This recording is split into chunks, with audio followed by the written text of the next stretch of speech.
Never mind. Now we are here. Hello, everybody. Forgot to unmute my mic. I'm an amateur. Anyway. All right. I got the Gaddick Tea out of my system last stream. It did not go well, but also a lot of things didn't go well. It just happens. Anyway, let me get this posted to the socials. Talk about a few things real quick. There we go. Okay. All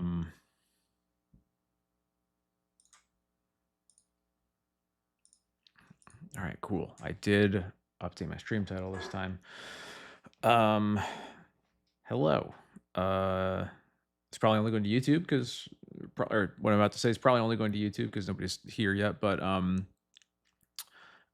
if you haven't seen, I did just yesterday at the time of uploading, or at the time of streaming, uploaded a review of my first ever paper match that got recorded on camera back when I went up to the 90s MTG Open a couple weekends ago. That's on my YouTube channel. I play against Cephalid Breakfast. I make a lot of mistakes, but I think a lot of informative mistakes, which is why, I was probably going to do it anyway, just because I had my first ever recorded match and I wanted to do something with that. But I think I also made some pretty big mistakes that were worth talking about. What's up, Mike? So yeah, that video is up on my YouTube channel. You can type !review into chat to get a link to it. And if you're watching this on YouTube, just click my this way. Yeah, down there. You can click on my profile and get a link to it. I might throw a link into the description also, but that's a little bit tougher just from when I do the uploads from Twitch. So anyway, going back to a very I think it's like one card off of the list that I played before last stream. I just went back. I went down to one main deck Containment Priest and got the 4th White Orchid Phantom back in just because I've been really impressed with White Orchid Phantom lately. In a way I didn't really expect it to be. Like, it almost feels better than it did back when Myco Spawn was legal, and there were a lot more decks like that around. But I don't know. I think the fact that it's like a Stone Rain against Mystic Forge and Oops, and the fact that lands is pretty popular and it's like so good against lands. I don't know. I've just been like very impressed with it. So I'm gonna play the full 4 whenever I can. I just got word that apparently Eldrazi won the showcase that happens today. I'm not sure about anything else. I heard there's a good amount of Reanimator. There might have been a Sneak and Show player. I don't know if any details other than that, but hopefully we will learn soon. I'm shocked that Eldrazi of all decks won. I don't really know why that deck has been getting more popular lately. Doesn't really make sense to me, but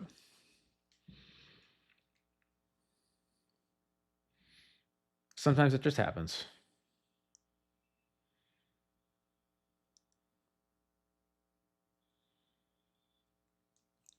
Anyway, so yeah, we'll see what the league meta looks like, if it's any different after this showcase. I have played against a very little Reanimator lately. I'm curious if that's going to change tonight, but we'll see. Yeah, I would have liked it. I actually just like happened to have the QPs I needed to play in this showcase, but it's really hard to fit spending my entire Sunday in my office playing Magic lately. So maybe someday I'll get around to playing a challenge again or something, but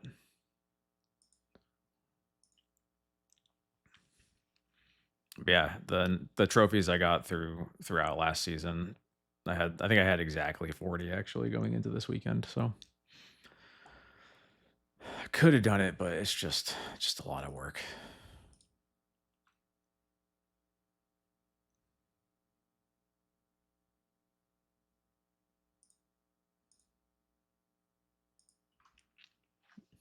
Sure, we'll keep this hand.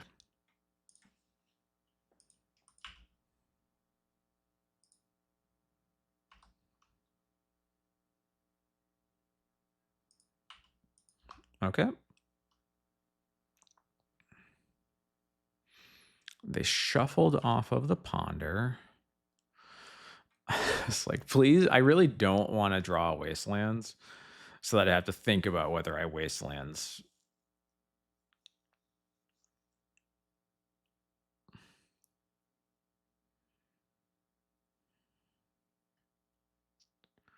Because, like,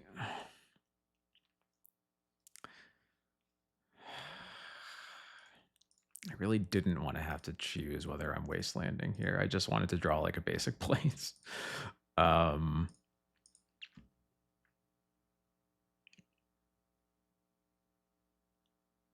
going to Wasteland.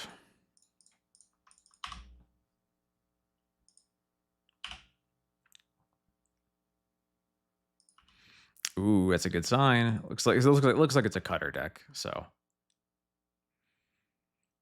with a cutter deck with basic swamp, that's interesting.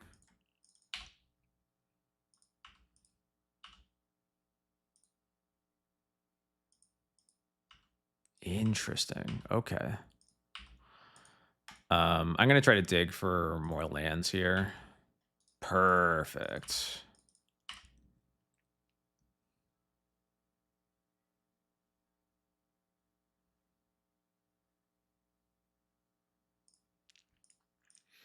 I'm just gonna cast this Emperor while I have black mana. Because if they draw a wasteland, they're gonna waste my black source for sure. So okay, yeah, we can deal with this. What? Oh, right, it has menace. That's why. Yep. I should know that. I should know that. That was a little embarrassing. Let's see what happens when I cast the Stoneforge. Just resolves. All right, sick. I think I'm gonna get Phantom Blade here. I could also just get Formal Wear. I think I'm gonna get Phantom Blade though, because the Emperor means that I can kind of get back this Stoneforge for a Formal Wear or whatever if I need to. Stoneforge? Is that what I said?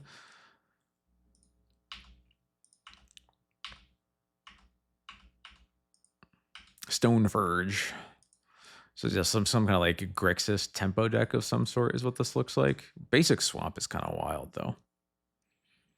Good to know about with these White Orchid Phantoms.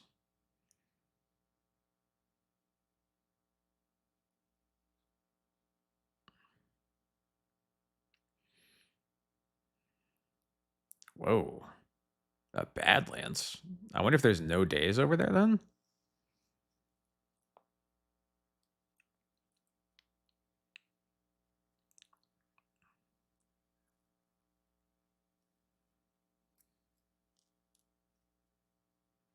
They're just over it. All right, cool. Well, I can bring in some Wrath of the Skies and some Paths. I will cut some Therapies and the Priest and the Lauren, and that'll be good enough. Yeah.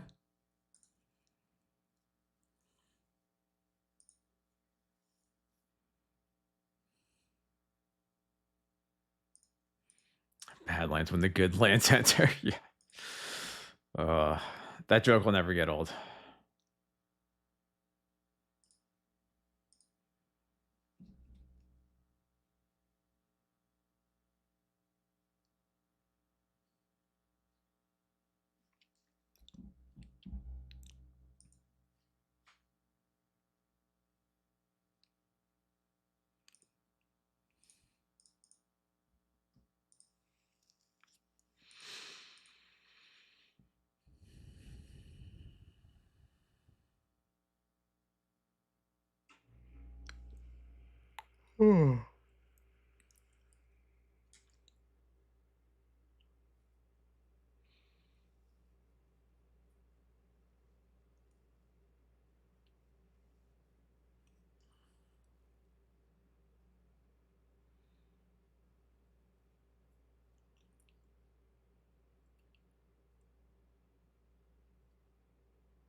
of good lands and just bad lands, but it's also an island.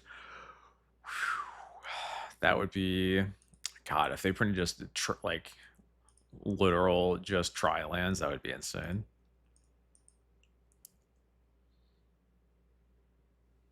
That'd be a hell of a choice. Well, quite a way to get around the reserve list, am I right?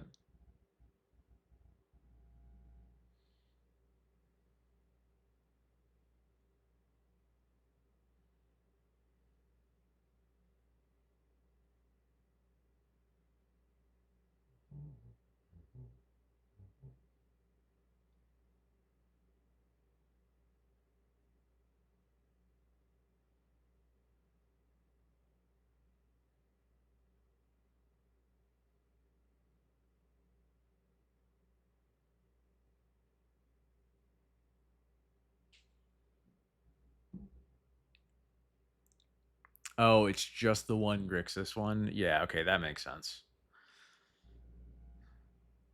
Splashing for Molten Collapse is just way too high of a cost.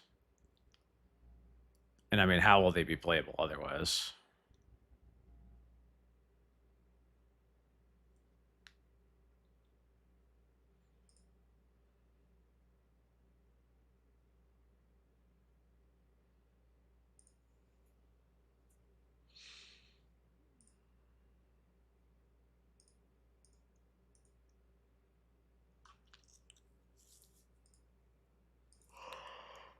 Hmm,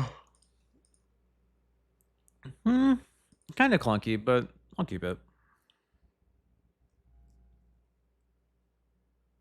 I can get to you basics with this land pretty easily, which is always a good sign. It's an even better sign.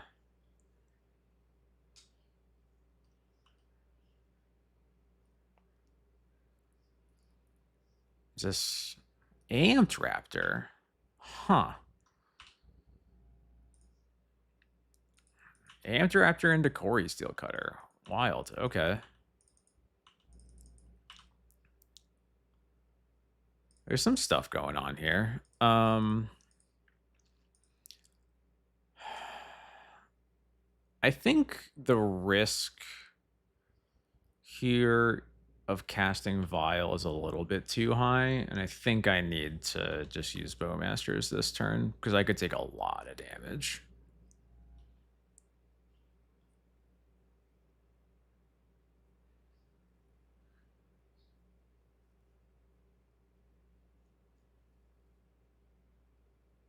Ooh, boy. Okay.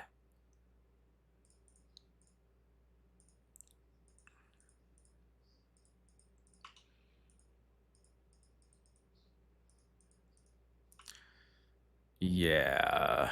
Okay.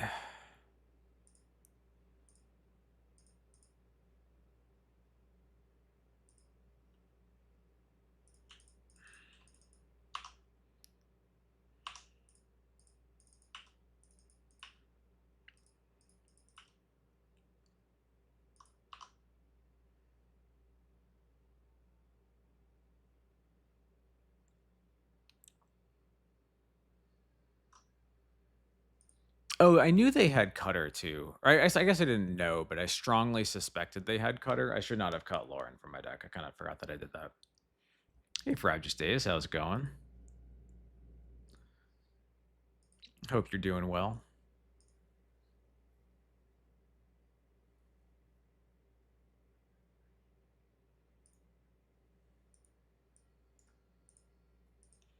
Take the Recruiter. Interesting.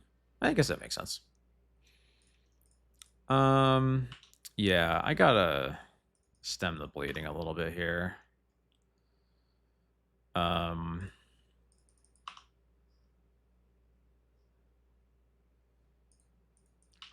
see what they do here.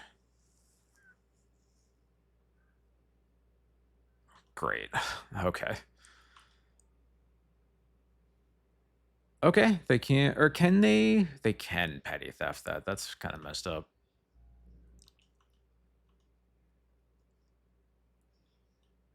Well, this is a shit ton of damage, huh?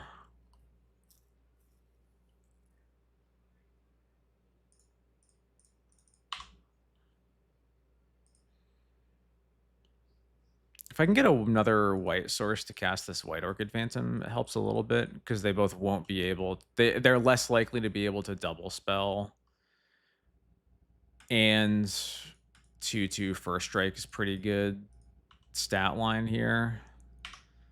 Looks like there's going to be a formal wear game though. Probably might end up having to Solitude here.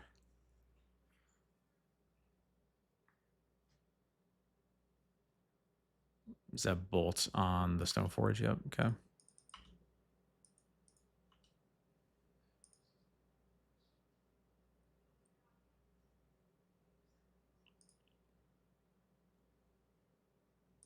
Jesus.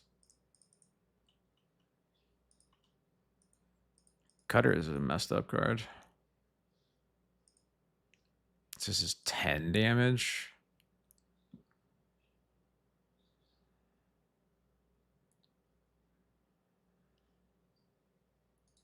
I think I'm just dead. Yeah. Okay. Wait, it didn't. Is that why the sideboarding took so long? It literally didn't get me submitting. That's really weird. Okay. Okay, well that explains something. Let's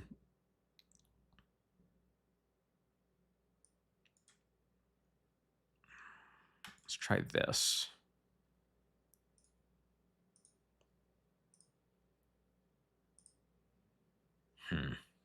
Yeah, Cutter is pretty messed up. I've like basically not played against it, honestly.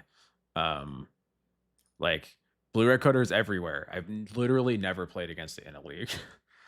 I'm gonna try this just because my opponent's mana doesn't look that good. And again, 2/2 first strike is a good stat line. Plains and Prismatic Vista means that I can kind of safely go for Surveils off of my Marsh Flats too. So Nugenma, thank you so much for the Prime sub. How's it going? Thank you so much for your support. Hope you're enjoying the stream. Your son has been watching a lot of Thomas the Tank Engine, which means the phrase causing confusion and delay has been added to your lexicon. That's pretty good.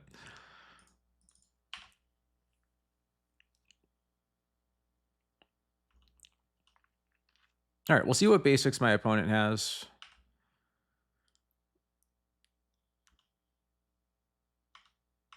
Oh, they kept a no-lander?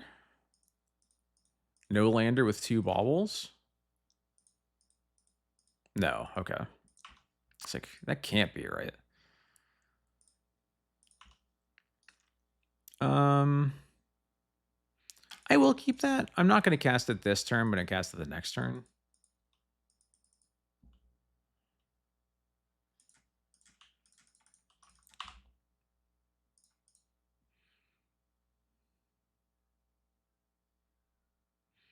You know, they have a swamp, but that's the only basic we've seen. I would guess they have an island, but probably not a mountain. Swamp, okay. They have to take the formal wear here. It's really the only option. Really sad card for me to lose, unfortunately. Oh.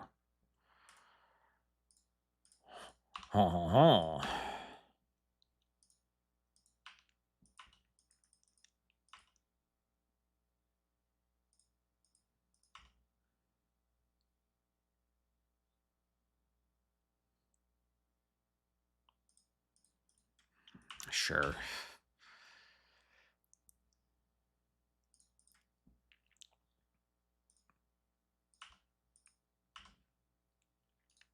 Nope.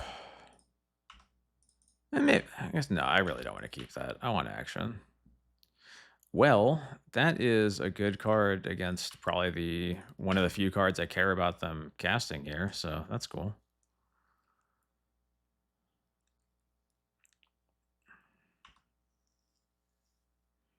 There's a chance I should have just put Yoran in my hand there, but doesn't matter.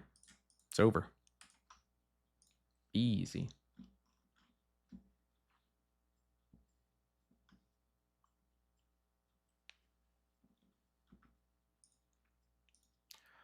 What swamp was that? I definitely recognize it. It might have been the APAC swamp, maybe? The Japan swamp?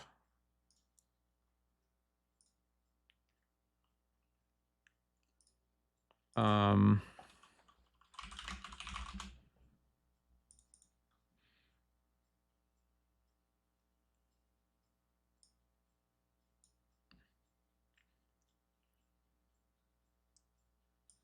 it this one? I honestly forgot. I feel like it might not have been exactly this one, but I think it was similar.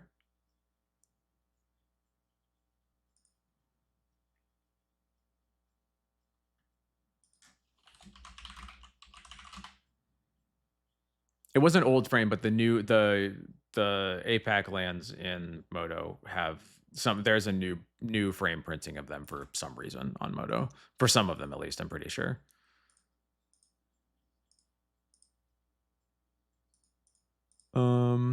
I will keep this. The last one I hovered over, it was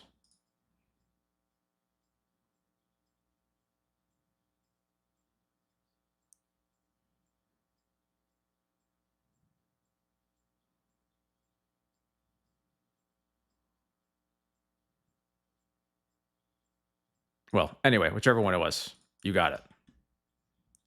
It was APAC 5, got it.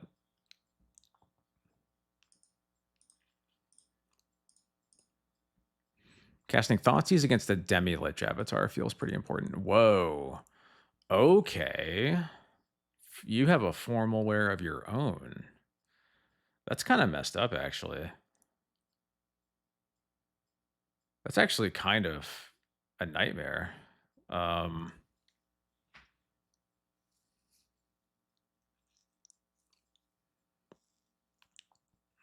Yeesh.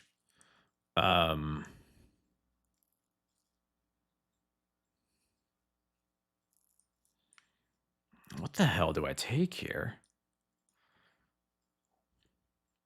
I'm kind of tempted to take Brainstorm because it means that my opponent can't really do anything other than just try to turn to me, and I have 2 Bowmasters for that.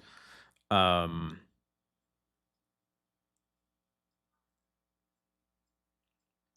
the long term here is a little tricky. I am going to take the Brainstorm, though. At least it's really at least Formal Wear is like a pretty expensive way for them to set the to assemble the combo. And I can also just Wasteland this, which isn't bad either. Keep a card on top. Okay. Okay. Now we're cooking.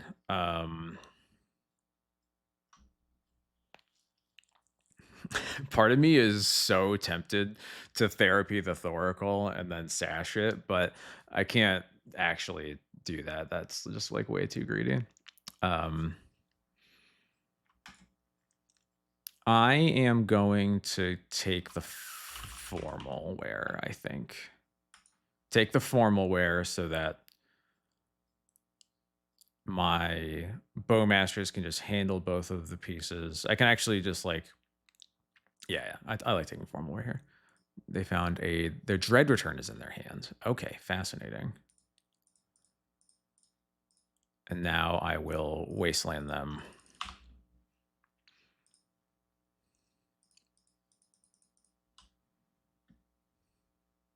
There's the Polluted Delta.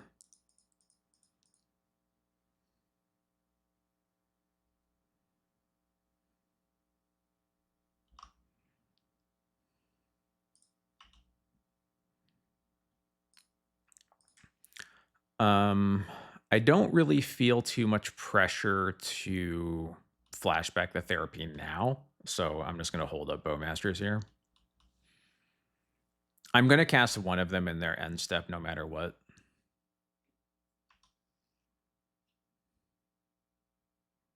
Orioles cast it now. Okay.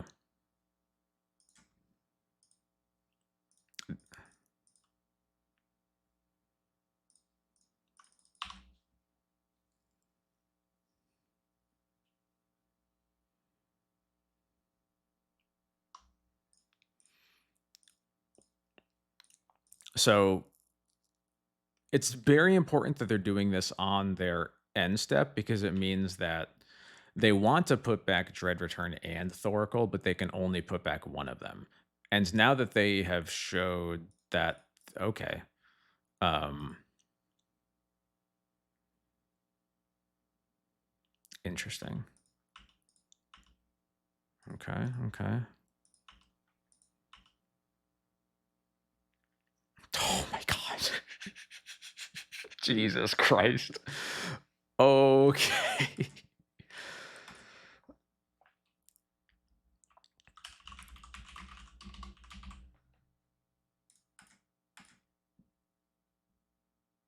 Yep. Okay, there's Illusionist gone, so their hand is currently Thoracle, Nomads, and Core Tundra, and they're about to draw the Dread Return.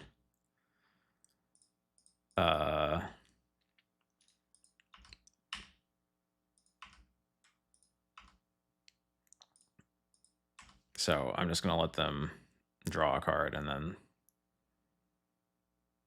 they can cast the Thoracle, I guess. If they just cast the Nomads, then I Bowmaster it, yeah. You got it.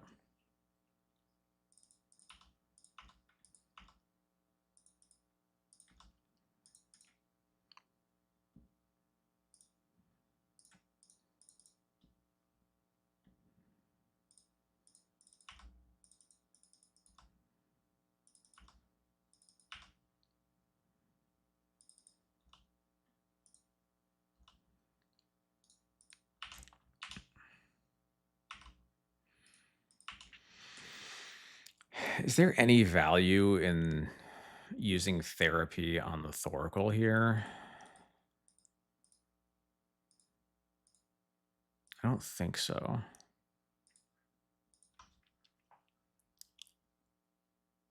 Let me think. So what are the ways that I lose from here? They could. So they can, if they draw a black source, they could cast the Dread Return from their hand, get back Illusionist, and combo off. The question then becomes, how do they get Thassa's Oracle out of their hands to then kill me? They could have a second Thassa's Oracle.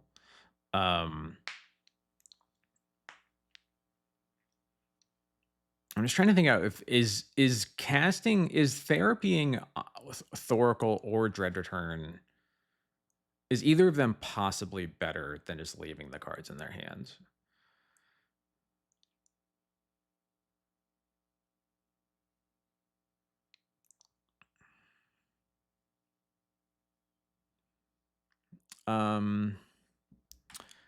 Yeah, that's true. We should get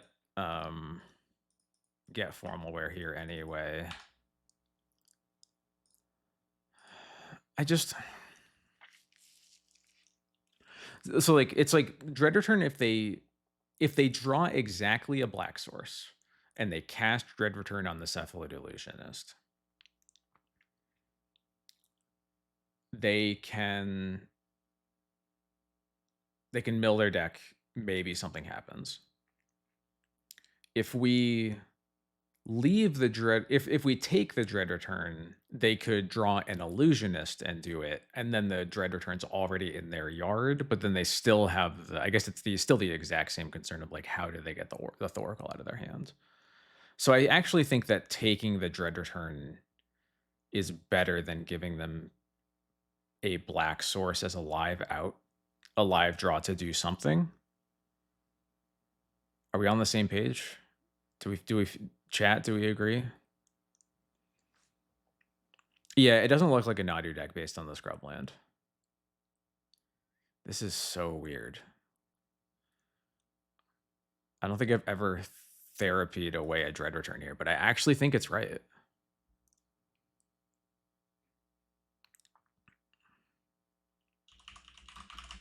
Yeah, I would expect there to be more black sources than Cephalid Illusionists. I agree.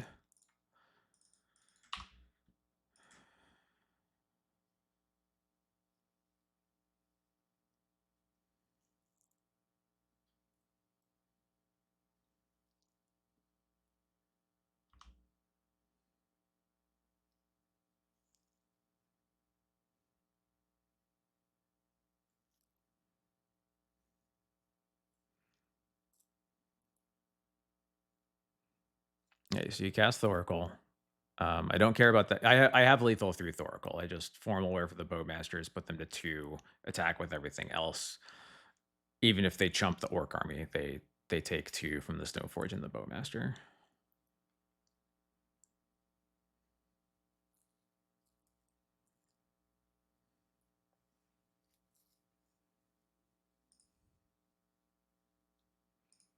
They kept 1 card on top. But now they're dead. Yeah, okay, cool. And this, they're, hey, look, Black Source, what do you know?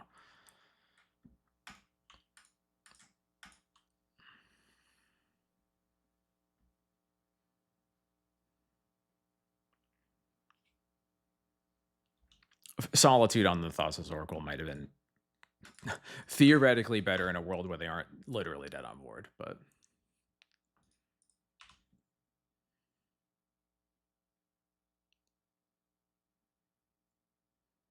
that was so weird. Okay. Flutes. Given that my opponent showed us black mana and not green, I'm pretty tempted here to board in like a little more graveyard hate than I normally would. I don't know if I want to go past 2 Fairy Macabres, but it's more than the 1 that I would normally board in. Let's see. I'm boarding out Emperors, Wisps. I usually board out Formal Wear here. I guess, yeah, because the Formal Wear is only good because I drew all my therapies. I usually shave a White Orchid Phantom.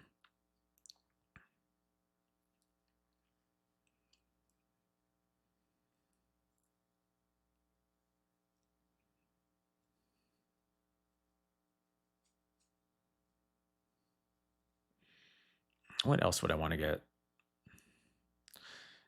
If we didn't take Dread Return, we die there if they have Therapy in their deck. They would need to have Therapy in their deck and also have... Yeah, as long as they have 3 Narcomoebas in their deck and they have Therapy, then we would have died there, yeah.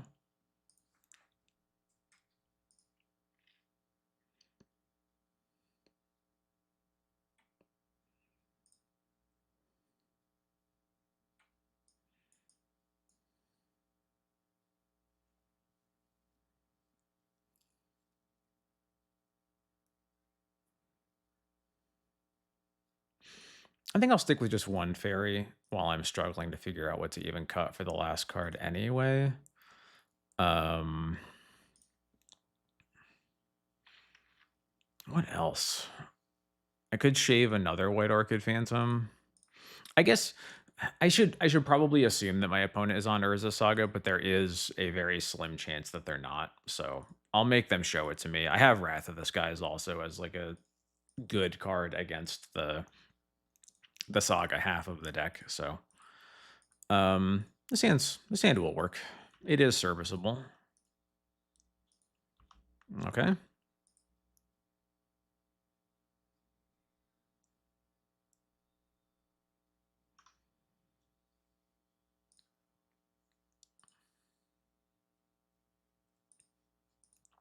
I kind of want to just waste him here. Kept a card on top.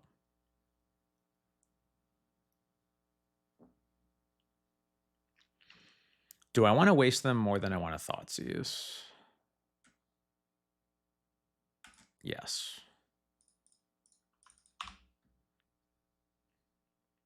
It's close, though.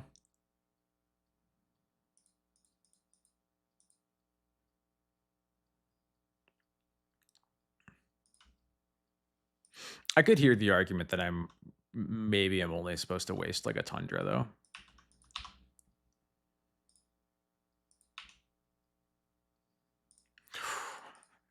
Chat, we're going off again.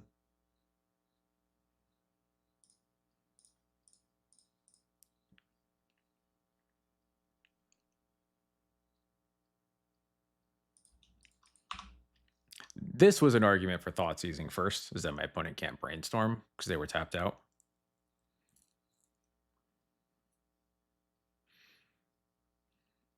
Now we're gonna have a little bit more of a guessing game with the therapy.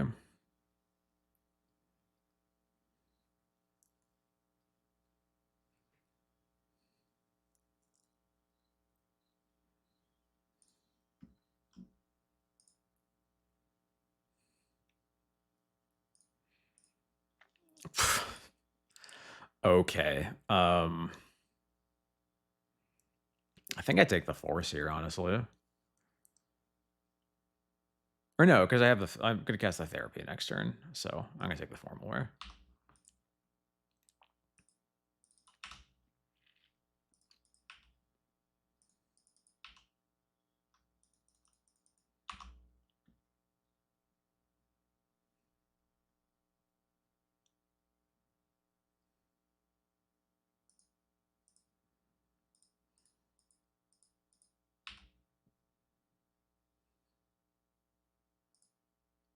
That's a nice draw. Got ya. Put your hands up.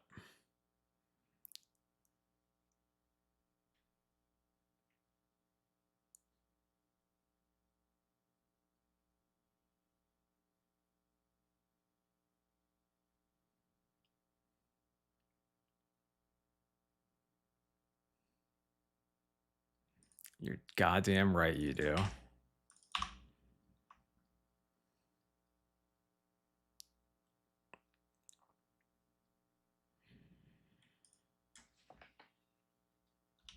It's just nothing quite like Cabal therapy.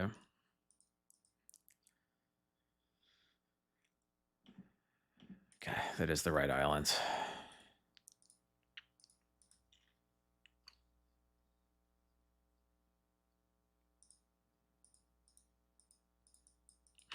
I had a feeling my opponent had Stoneforge in their deck with the formal wear. I just needed them to prove it to me.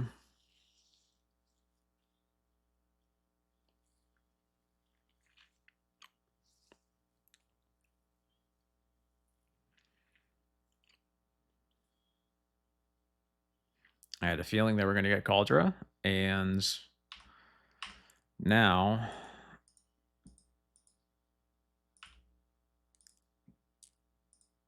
come on. I just get to have so much fun with this therapy. I don't need another land right now. That is, yeah, I like that. All right, cool.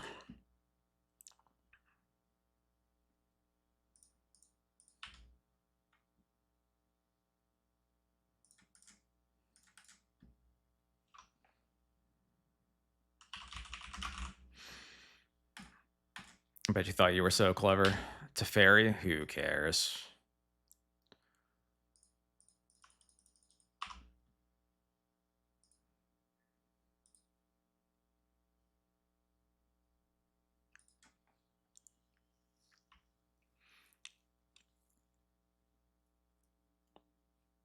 Whoops.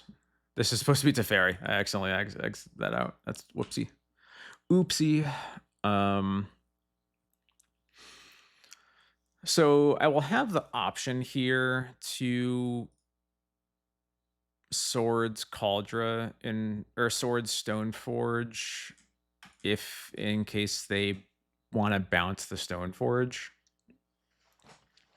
But if they bounce the Stoneforge, my Bowmaster kills the Teferi. They don't have the mana to cast the Stoneforge this turn, and all they have left to get is a Shuko, I assume. So I'm just gonna let them do this.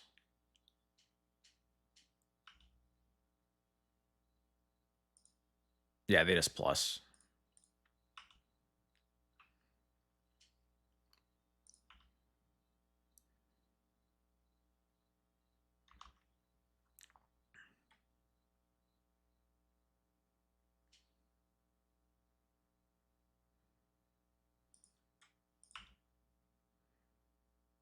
Okay. Now I have a couple options. I'm tempted to just Wrath for 2 here. I don't love leaving my opponent with a Teferi in play and me having no pressure. But I worry a little bit that if if I give my opponent a Shuko in play and a Teferi, a Shuko and a Teferi in play, I'm not sure that's like that much better for me. I could see Swords on the Stone Forge attack Teferi, put it to 4.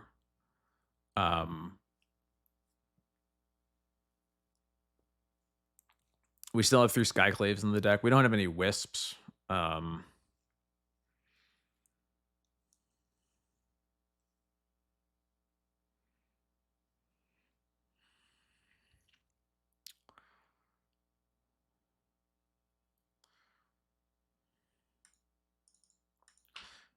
I think I'm going to go for Wrath for 2.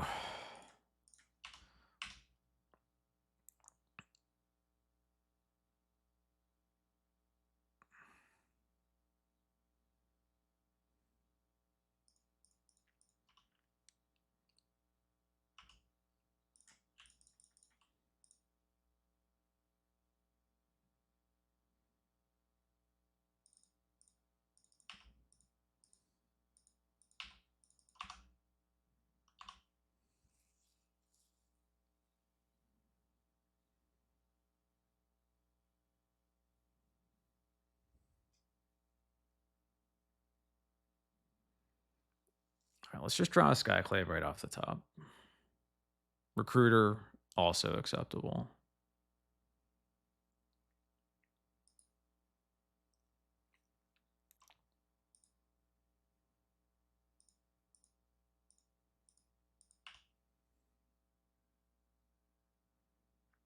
And that's not really what I'm after, unfortunately, but such is life.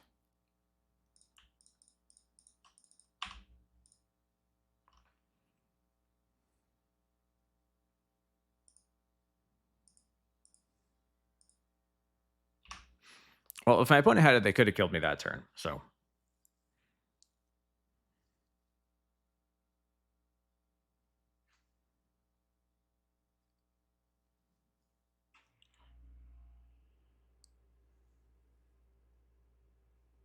Prismatic Ending on the Vial? Sure.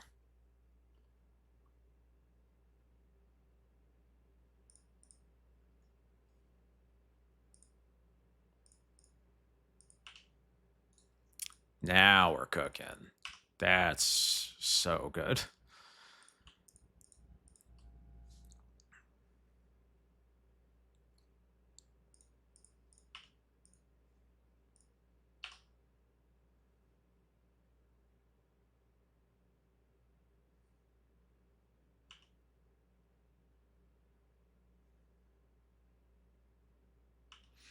Man, this is what I really missed about the non-Nadu versions of Breakfast, is that they're like, without Nadu, it was just like a big creature that also like just adds so much redundancy for the combo.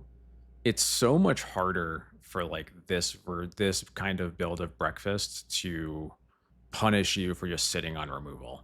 I was a little bit worried about this happening at some point, but I am just gonna Swords the Narcomoeba. Because they're gonna name Yorion. I guess. Do I bother Swords in the Narcomoeba? I guess I don't want them, because I actually want to force them to flashback the therapy. So they can have both cards, I guess.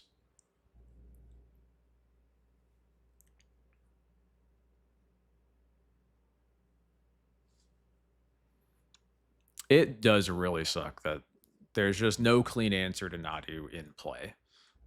So all you can do is really answer it on the stack, which sucks.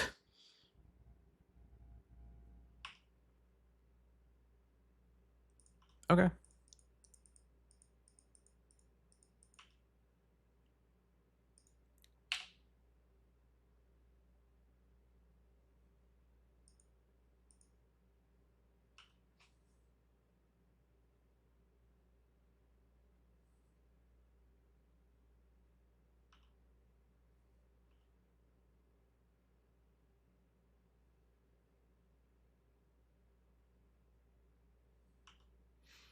The clock here is definitely in my favor, so I'm a little surprised they're attacking.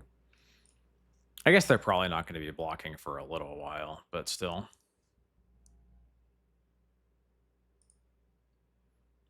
Yep, you got it.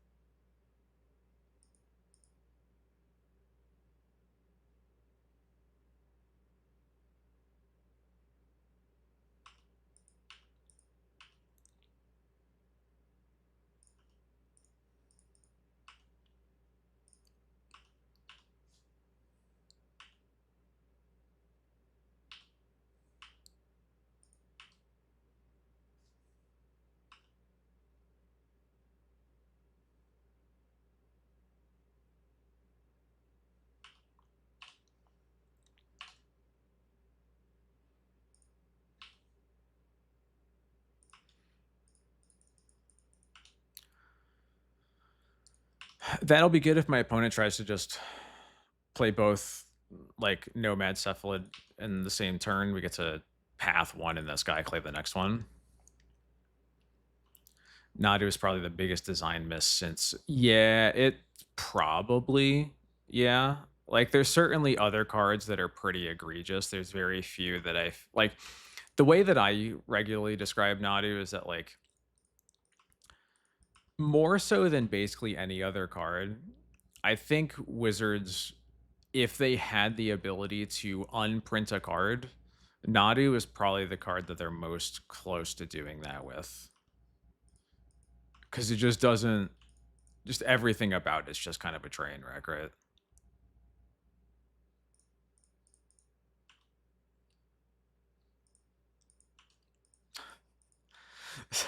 The scientists are still figuring out how to make one blue green cards that aren't a nightmare. It just can't be done. Is this just another Shuko?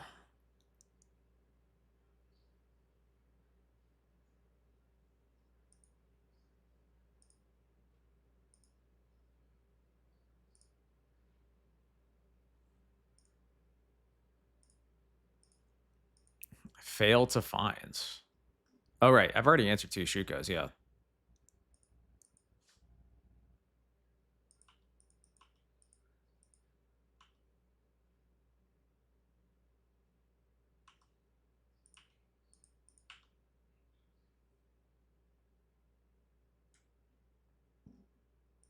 Now that's a good one, too.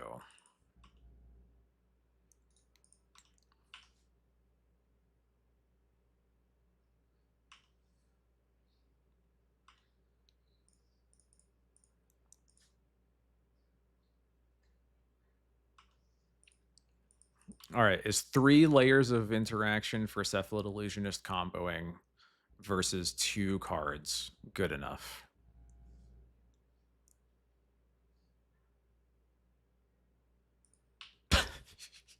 You got it. I would argue that Thoughtseize is one of the most played interactions in the format. Clearly answers Nadu. I think that argument holds water for as long as the game doesn't take more than 4 turns. I would say part of the problem is that Thoughtseize is a card that kind of like by design wants you to push the game to be as short as possible for its effect to matter, you know, to a certain extent. Or I should say, at least against a card like Nadu that kind of resets the game, it kind of makes everything that happened up to it kind of not matter. Thoughtseize versus Nadu is really like only works if you are killing your opponent very quickly.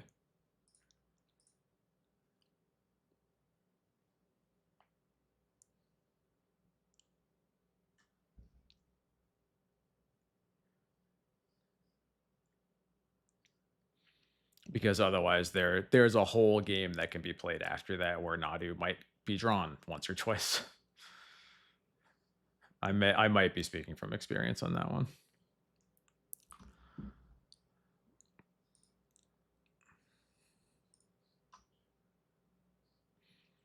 But imagine if my opponent got their second formal wear and then formal word back the Narcomoeba. That would have been sick. It'd have been like me formal wearing back Fairy Macabres.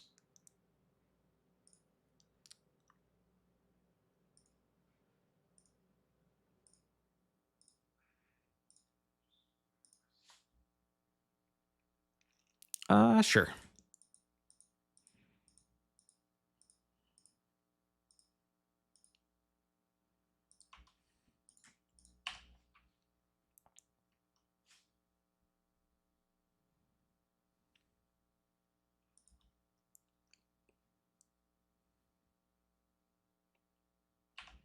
Never heard of it.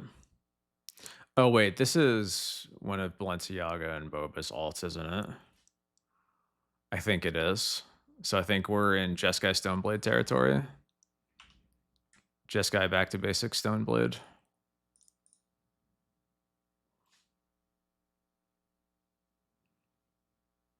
I could be wrong, but I think that's where we're at. He also basically only plays that island, so it checks out in that sense too.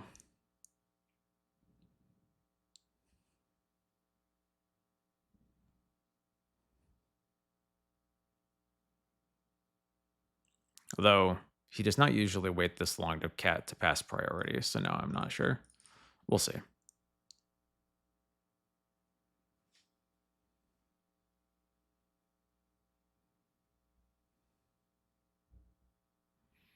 Please force this. Yeah, force that my formal wares are better later.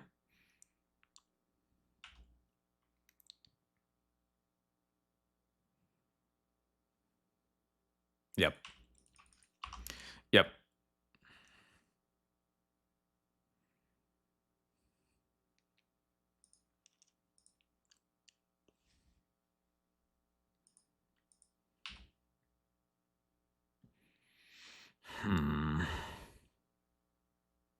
I really don't want to solitude this, but I kind of have to.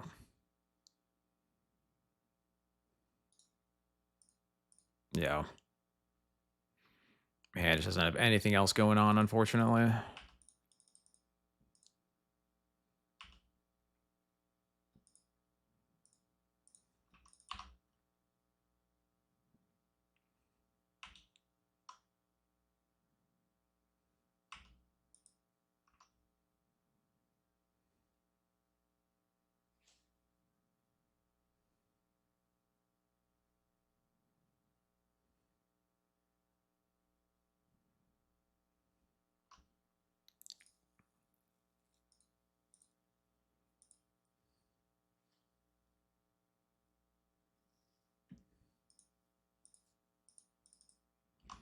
Ooh, I get to Wastelands.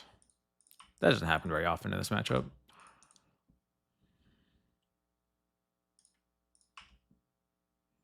Come on.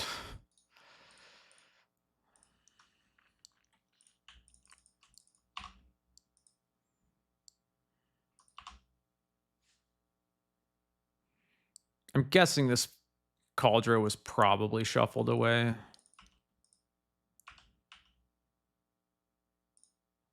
Sure.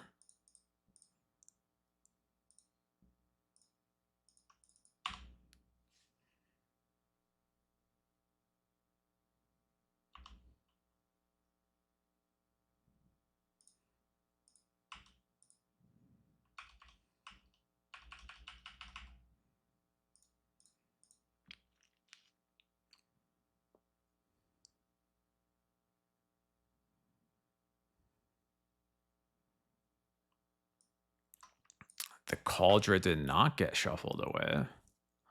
Okay, I don't care about the back to basics. I don't really care about the swords. It's definitely between Cauldron and Jace. Um,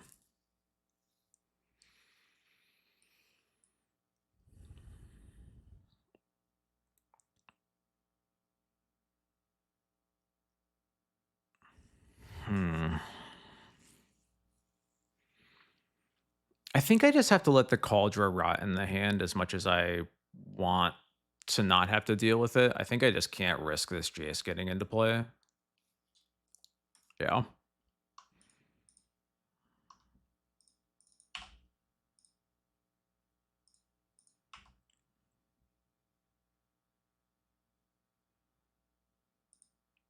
That's annoying. Could mean this other vial gets exiled if they draw a land for the what's it called? For the for the back to base or for the Snapcaster.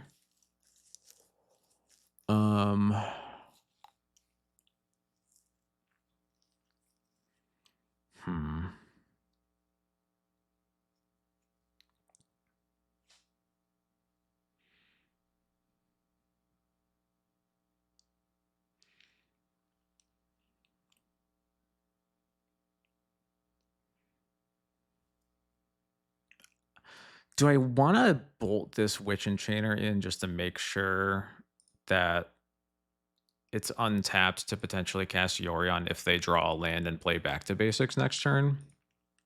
I think the answer is yes. Yeah.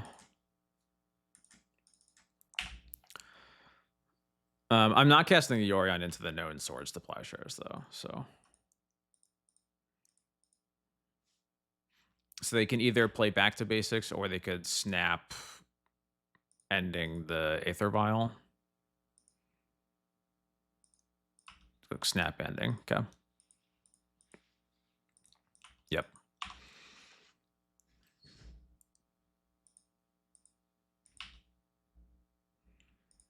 Now that's not bad.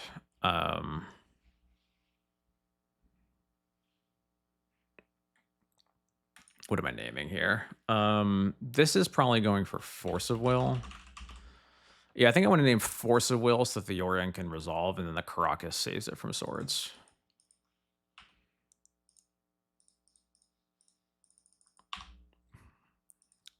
Now, and basically any lands means that I can cast this Yorion and we're good. I assume back to basics is getting played here. Yeah, okay. Cool.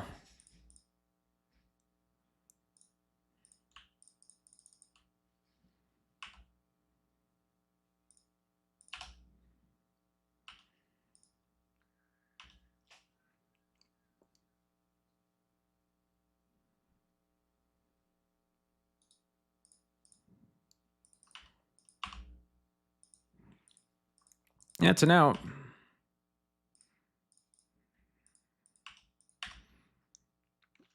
I'm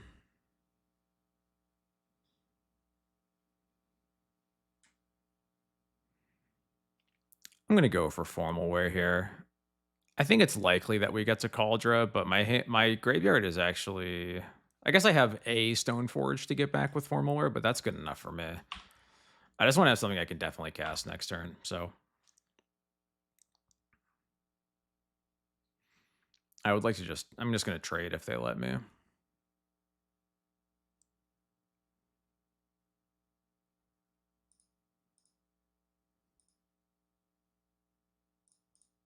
Yep.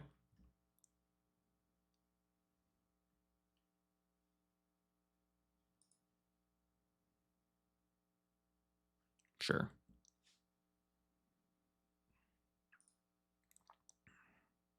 Okay, now I assume the Cauldron got shuffled away.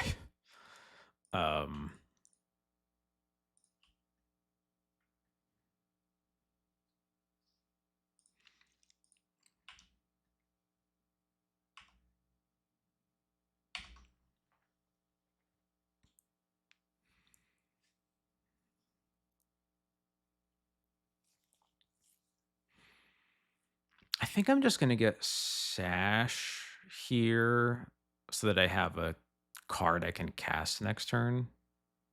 Yeah.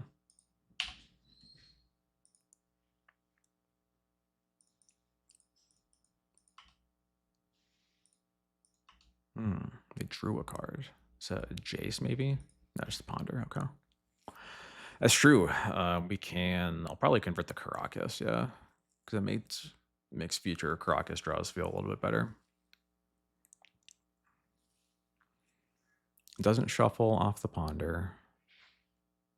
Okay, gain some life. I'll take it.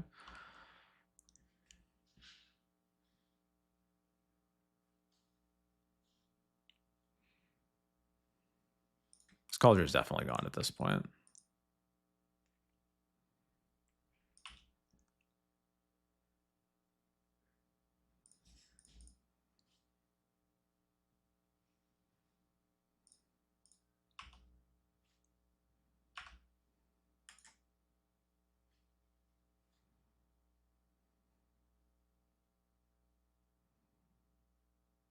Yeah, I'll put the Sash out there.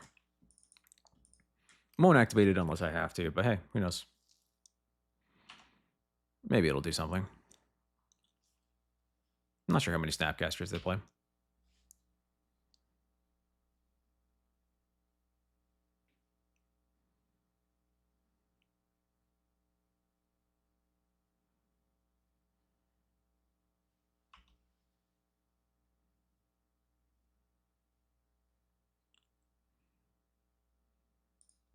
Sure.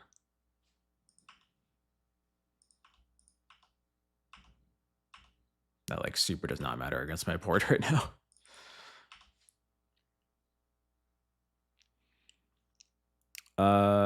Unfortunately, I pitched Lauren and but I can recruit for Flicker Wisp and kill this Batter Skull, is what you're saying.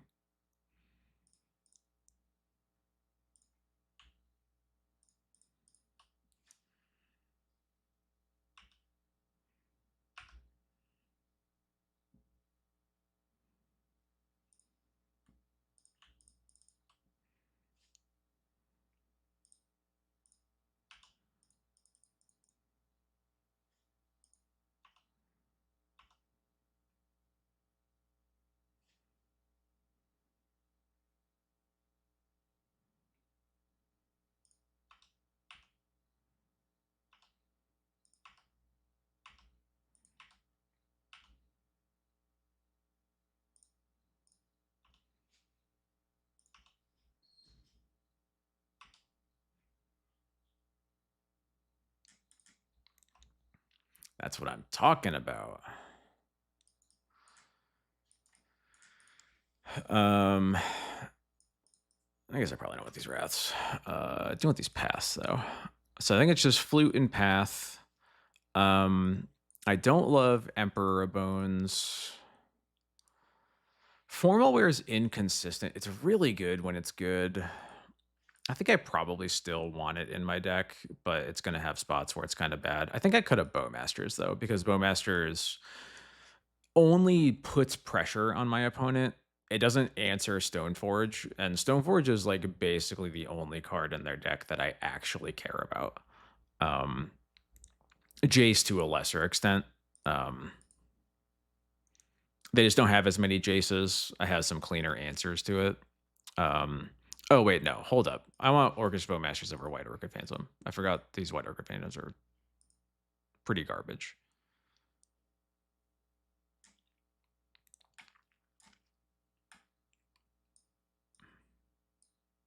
I guess I'm keeping all the White Orchids in. I guess maybe I want one Sash over one for Snapcaster reasons.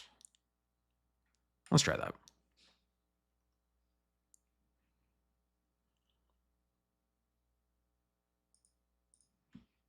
You do, in fact, hear Jace. Jace is happening. Wow, this hand blows.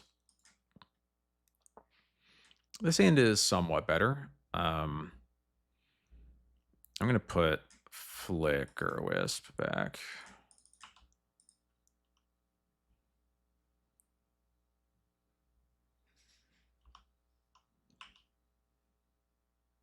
Okay.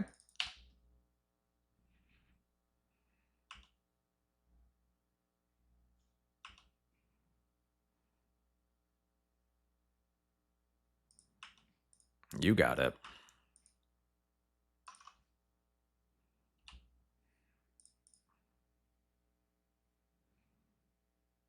Okay. I don't really have to do this, but I would really like to encourage my opponent to just cast Cryptic Code on their turn so that we can then lore in it. Assuming that we can dig for a third land here, I guess. That's what I'd really like to see happen. Oh.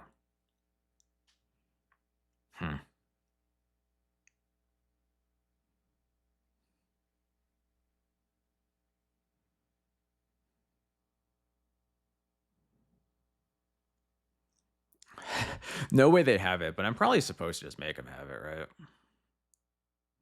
I'm going to get a scrub land here for White Orchid Phantom.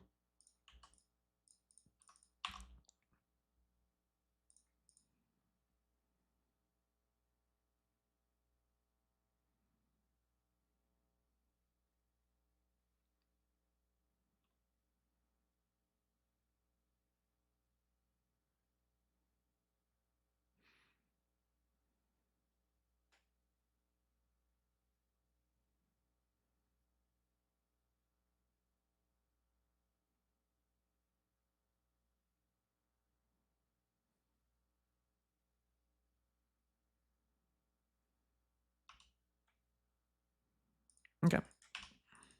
Happy about that. I'm just gonna hold up my mana here. I don't want to tap out to like put Yorion in my hand and then they back to basics me.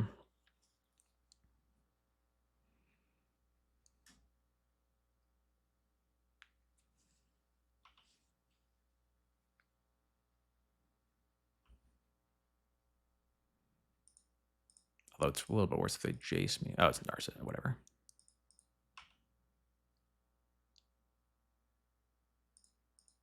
Okay. Okay. Attack Narset.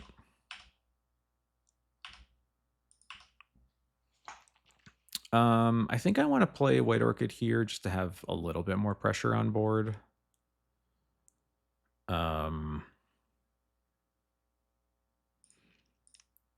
I think I'm probably just going to turn Scrubland into Basic Swamp here.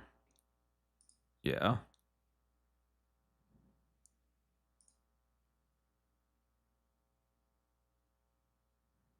I could also turn Wasteland into Basic Swamp.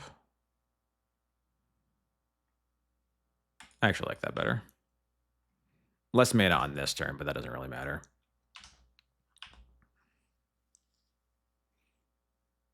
Yeah, that's fine.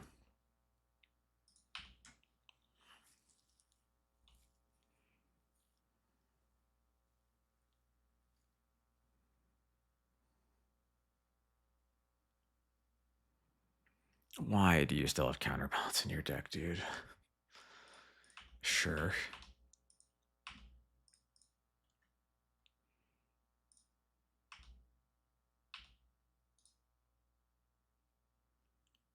I will keep that. Yeah, I'm gonna cast Loran here. Very glad that Micah Spawn is nowhere close to here. You have a 3-drop in your hand. Do you still have the Cryptic Code in there? Is that what's up here?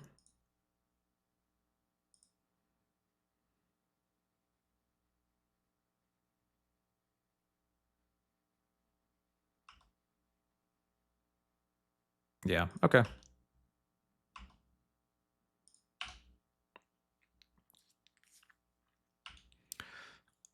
Pure denials in the last 5. Yeah, I mean, that's literally all this person does. They literally never play anything other than this Stoneblade deck. Back to basics, counterbalance. They have Batterskull in their deck right now. They play it across multiple accounts.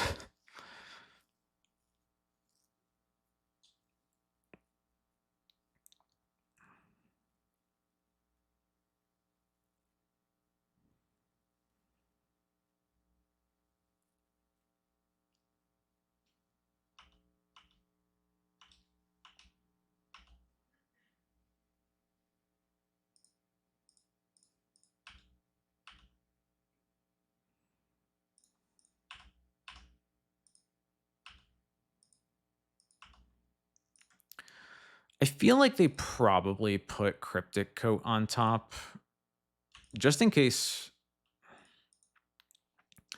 No, literally never played anything other than this deck as far as I know. I can't really just pass the turn against Jace, but also casting my Skyclave into this counterbalance is a little rough. So I'm going to kind of split the difference by casting Flicker Wisp instead.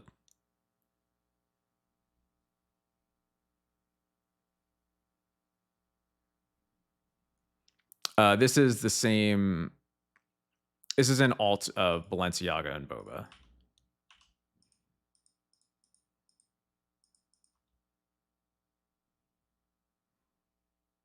I think he may have one other alt too,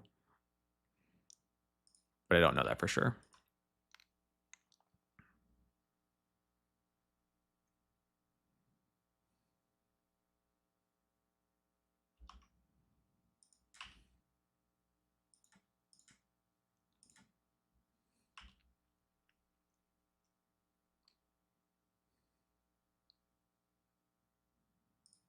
Sure.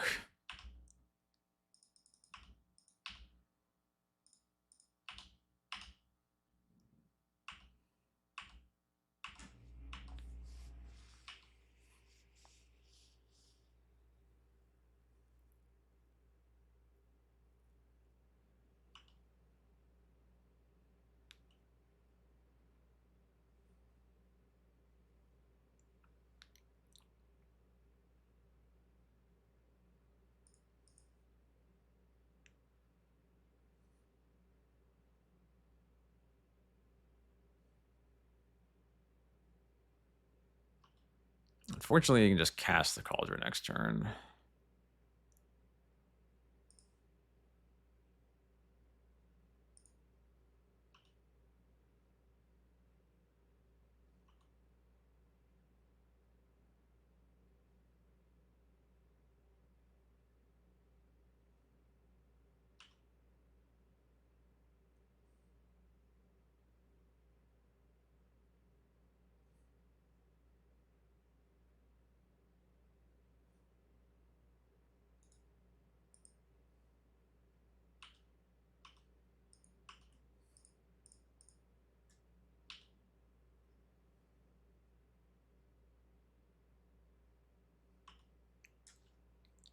The year is 2018.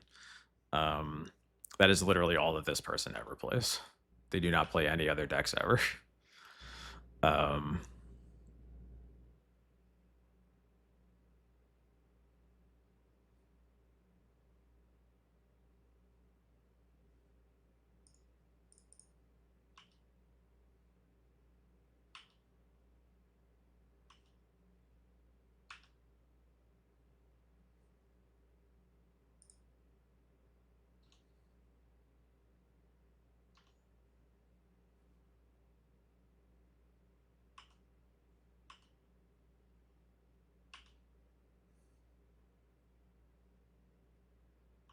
they don't have any more basics. So that land drop doesn't do anything.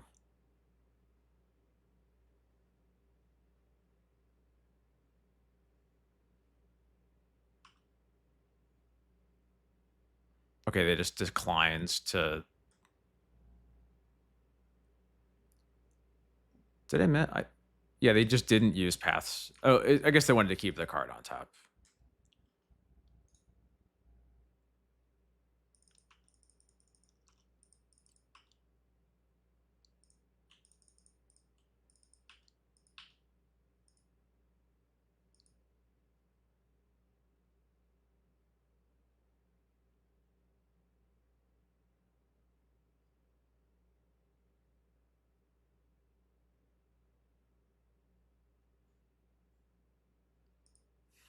Sure. Okay.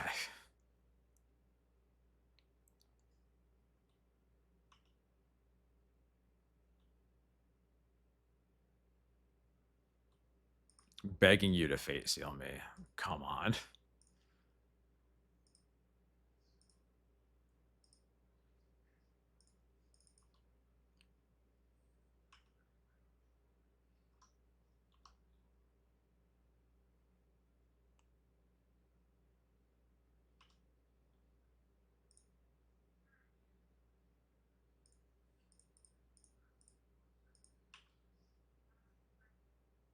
Yeah, okay, I'm over it.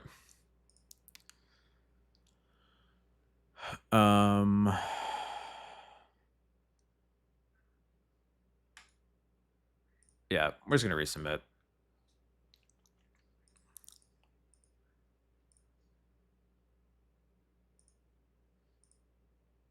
It's just a rough spot to have no pressure, unfortunately. This hand is quite good, though.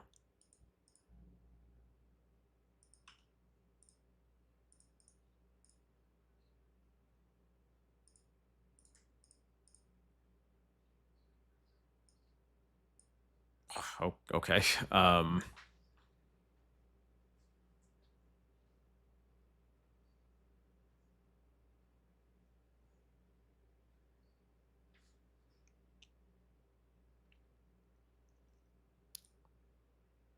All this hand does is the same thing over and over. Stoneforge is the most unique card, but I also would like to be able to do like anything through these two removal spells. I probably have to take the Stoneforge though. Though it does make Formal Wear a bit better later. But I think I have to because I just don't have an answer for a Stoneforge right now. So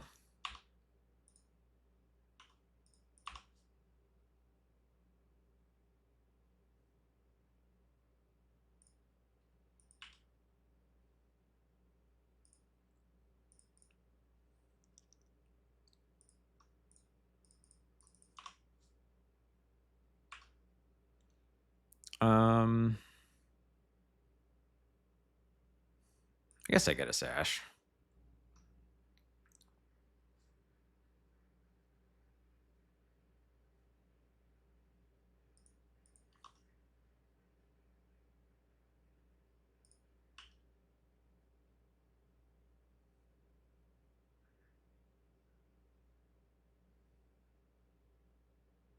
fixes the formal wear problem at least. Yeah, let's play it out.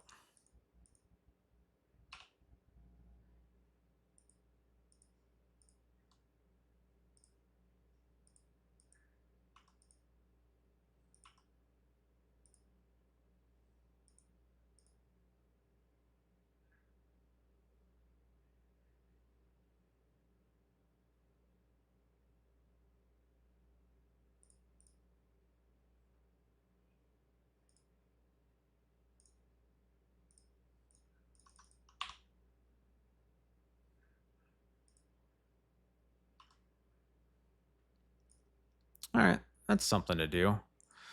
We'll waste this. No more prismatic ending.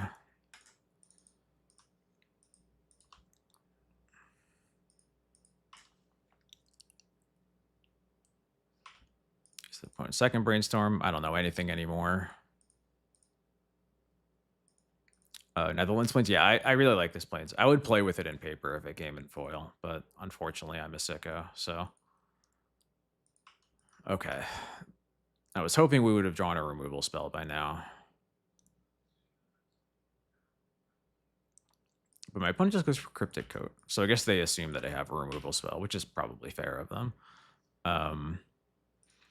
The planes that I use in paper, give me 1 second. It is... This is the one I use.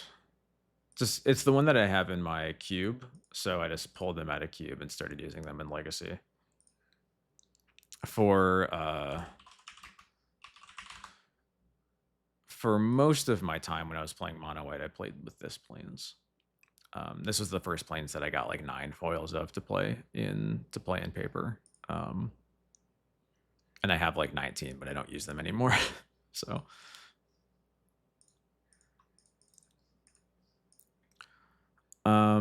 I think I'm just gonna let Cryptic Coat happen right now. I think I'm gonna Surveil and then Flicker Wisp the Surveil lands. I would love to Stoneforge. Yeah, back when full art basics were special. That's right. I guess there actually wasn't a reason to flicker this without when I'm keeping the card on top anyway, but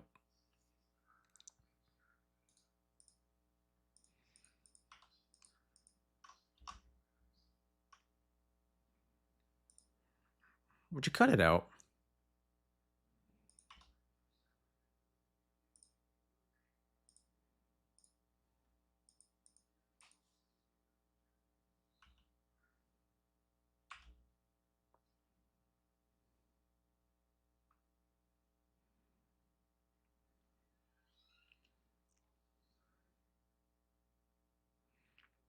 I kind of want to Cauldron check my opponent now. Yeah, after double Prismatic Ending and Swords, yeah, I'm going to Cauldron check.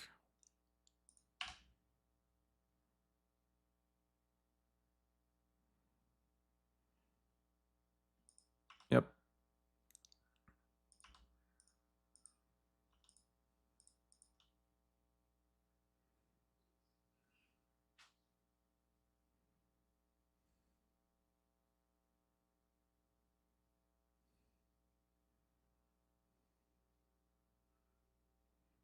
Of course. Naturally.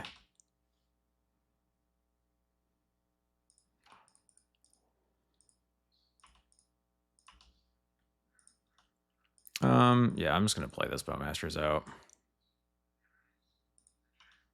Of course he's holding Brainstorm. Didn't even have to Brainstorm for the 4th removal spell.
Okay.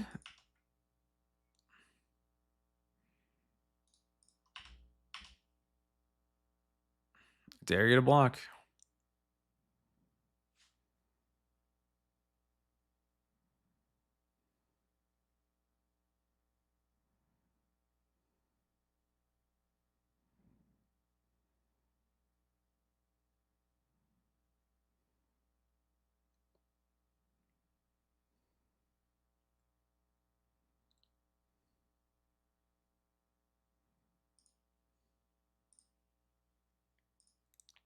Come on.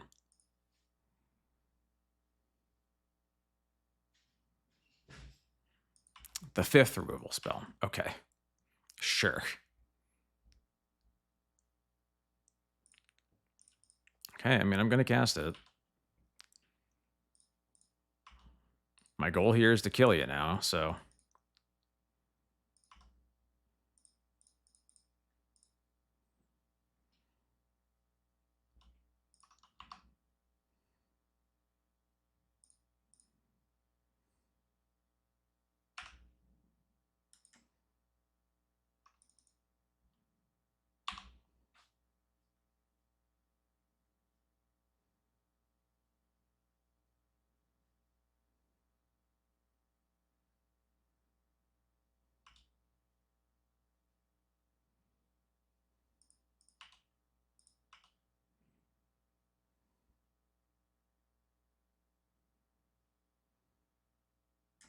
I'm definitely attacking with this. Wondering if I attack with the Orc Army token. They can trade with...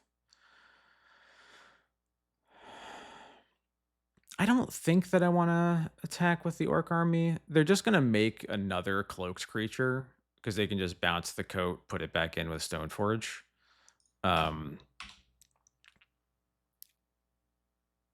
So I think I just want to keep more stuff on my side of the board when they're able to do that.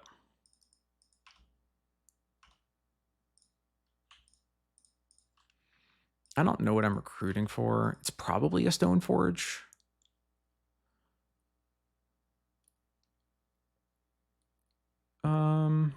It's either Stoneforge or Flicker Wisp. Flicker Wisp could threaten lethal next turn.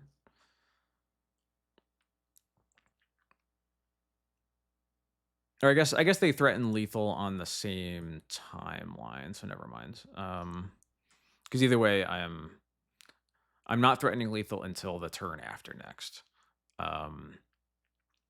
Stoneforge would get me a Phantom Blade. In the meantime, Wisp could instead target the Recruiter. Which I think actually, I think I would rather get a Recruiter trigger than a Phantom Blade. Yeah, I'm going to go for a Flicker Wisp.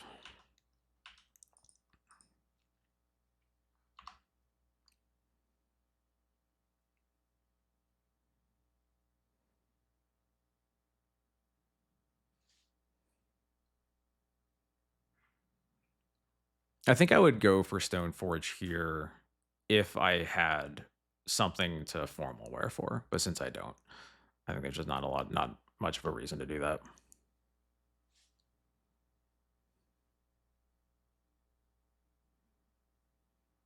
Okay, sure. I guess now I get to Wisp the Cauldra. Oh, they go for Batterskull. Okay. I guess that makes sense. Well, now...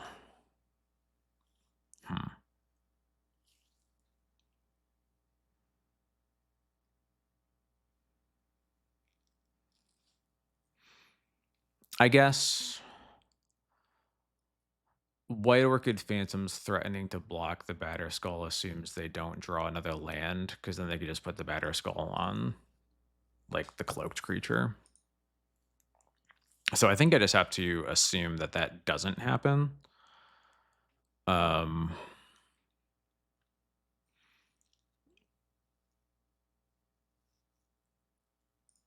Unfortunately, I already used both of my Wisps. I would actually kind of like to recruit for another Wisp here. This would be a lot easier if I could double spell, but unfortunately I did not.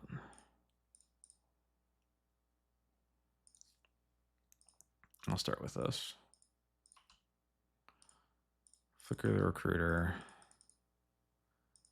I think now I have to get Stoneforge. I guess no, I kind of have to get Solitude, maybe. That's kind of rough.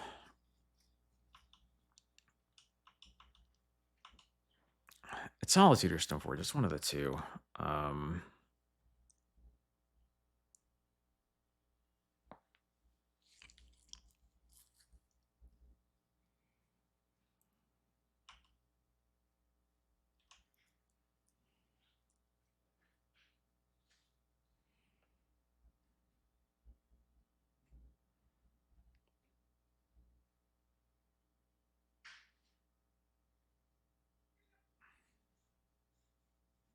I'm gonna go for Stoneforge. This one's pretty rough, though. It's really annoying how like you just can't ever kill Cryptic Coat.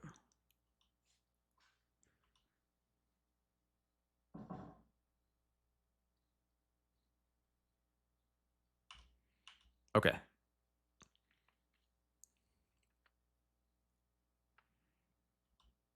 No block is good for me.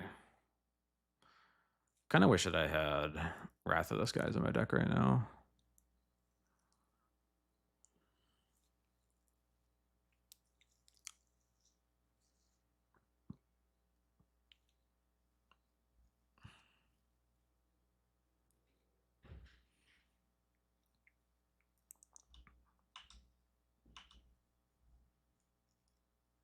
Caracas. Okay. So I can attack for 4.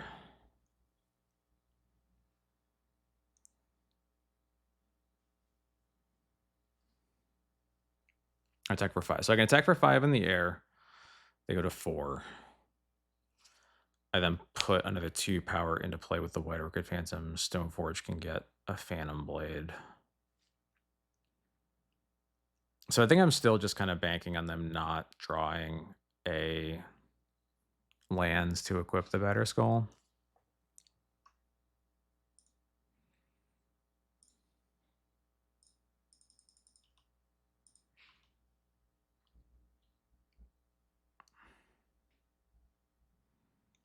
And I guess in that respect, I should just attack with Wisp. I probably should have seen if this White Orchid Phantom resolved before I went to combat, because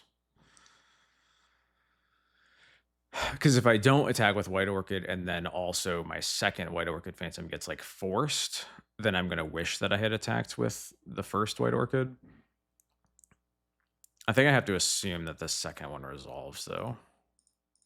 Because I think if they get to equip the Batter Skull, the game might just be over, so...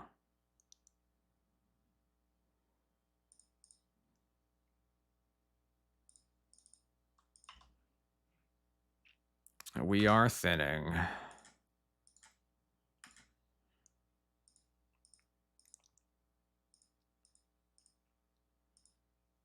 This gets forced. Interesting. So they had force.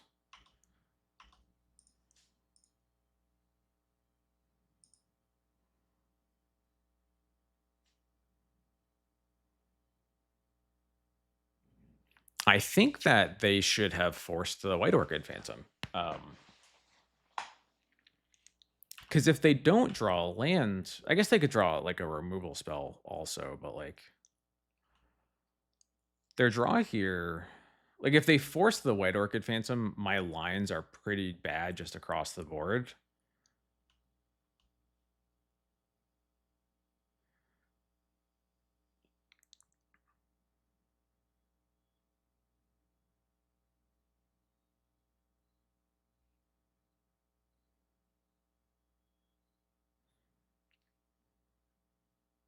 Like they just have to, if they have to make an attack like they have a removal spell, and I have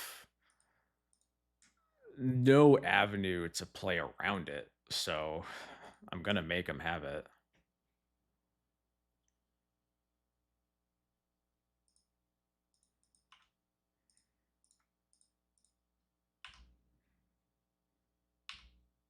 Yeah.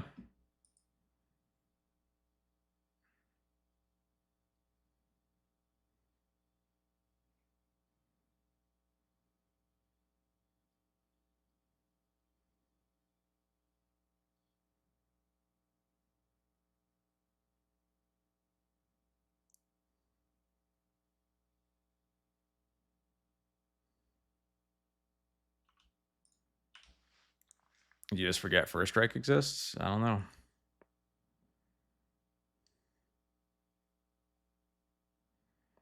There's nothing I love more than killing Batterskull Germs with First Strike damage.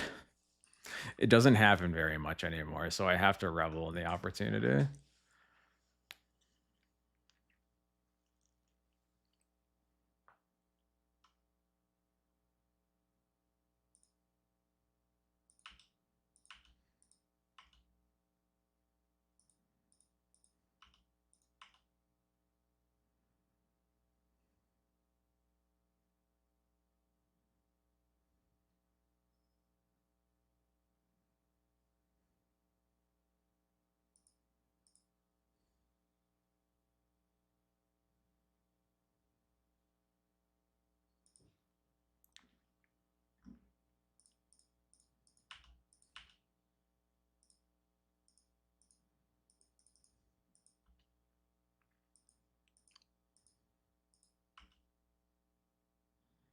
Did he just goof then?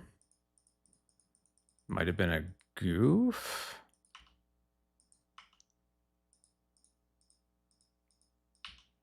Because that should have happened last turn. Interesting. Okay, so we might still be dead. Wow, drew a basic too, so it doesn't have to fetch for it. Yeah, I might have forgotten to stop. That would make sense. Okay, I don't think we are literally dead, but now everything looks a lot worse for us. It's possible we're literally dead, but I don't think that we are. This is 7. So I block like this. Like this. And I guess I have to...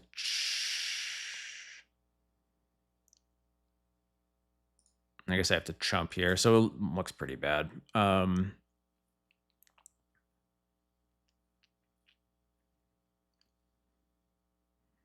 He's going to go to 8. So actually a land off the top would be good for us. Right? Yeah. Because we're taking 8, we're going to 2. If we draw a land, we cast Cauldra. That's actually lethal, and they have to chump. So yeah, we'll do this.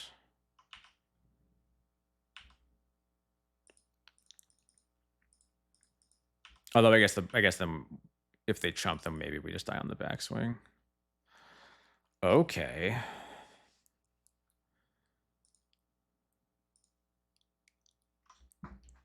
I guess it doesn't really matter because they can just re-equip the Batterskull, right?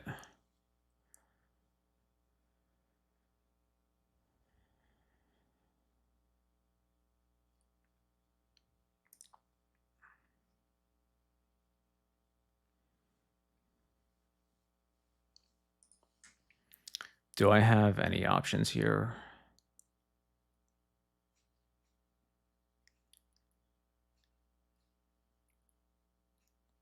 I think we're just cooked.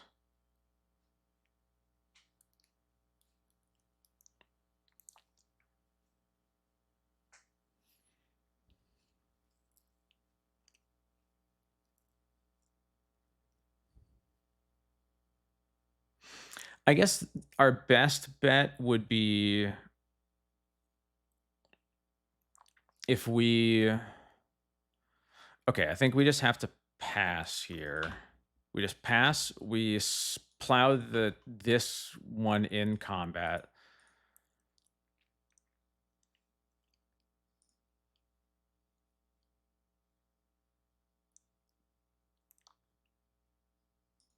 We at least live a turn, but it's not clear how we progress from there. Or they can just draw a Stoneforge off the top. Yeah, okay. They still, the Cauldra is still in play, right? Yeah. Yeah, okay, sure. Brutal.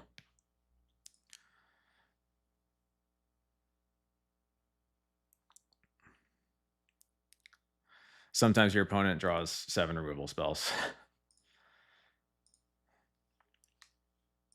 Brutal.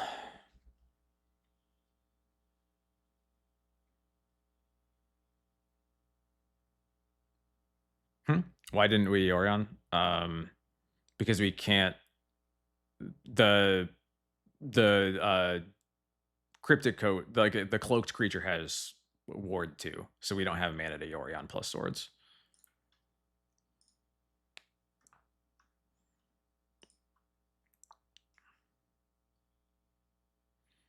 We'll try this.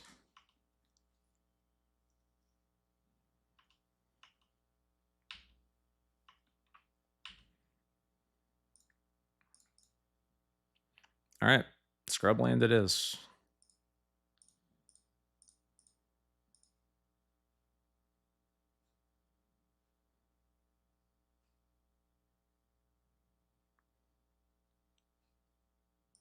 High Tide. All right, well, I'm getting rid of that. My White Orchid Phantoms might not be too hot in this matchup.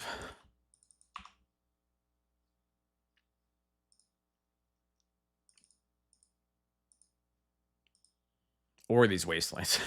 Uh-oh. Uh-oh.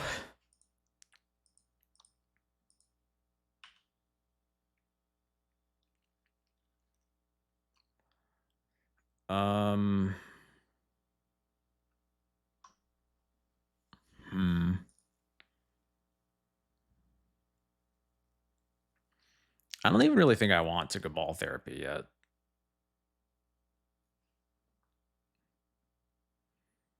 I think I just want a Sorcery Speed Bowmasters. Yeah.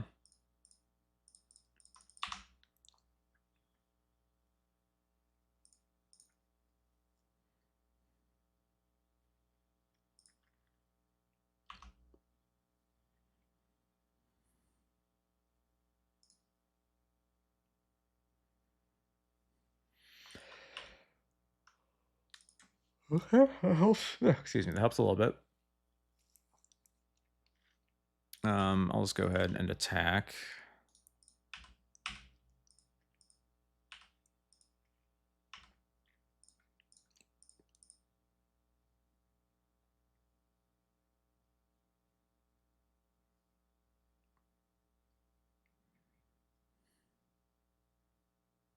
Are they cycling the Lorien Revealed? No, okay. Well, I'll take it then.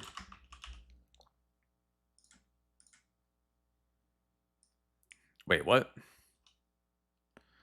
What the hell do you mean show and tell?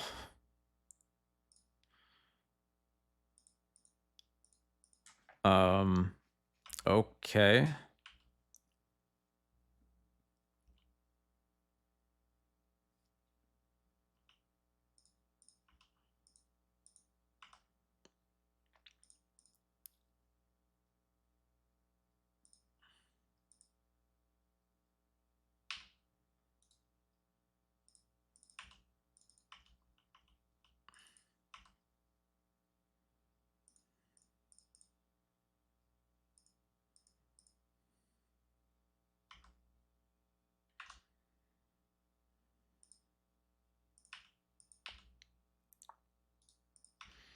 I have never seen these cards put together before, so I'm a little confused, but we'll figure it out.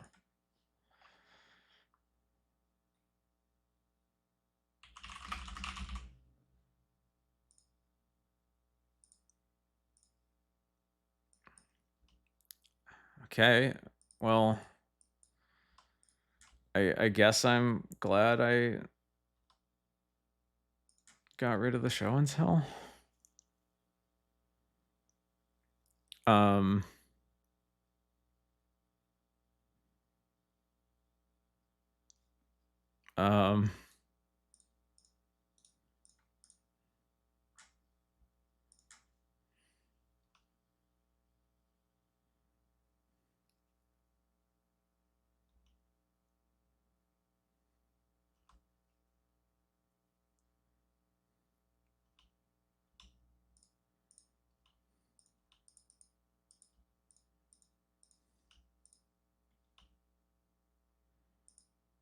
I'm so confused.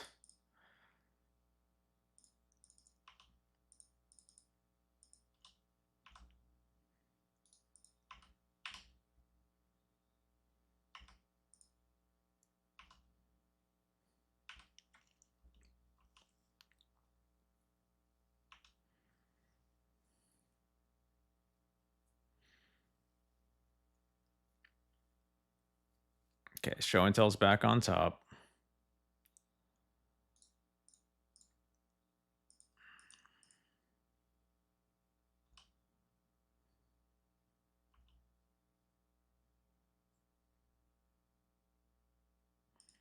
Okay, they drew an island, so they have to have. Oh, so they're just dead. They can show until an omniscience and then pass the turn. Yeah, cool. All right.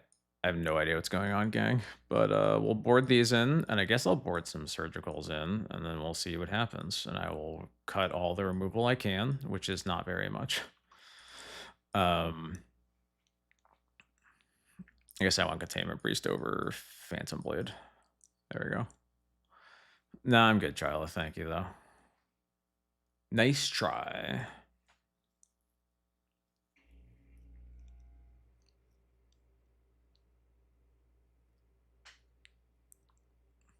Are Fairy Macabres better than White Orchid Phantoms? Fairy Macabre for Mystic Sanctuary and nothing else. Might want a second priest for what?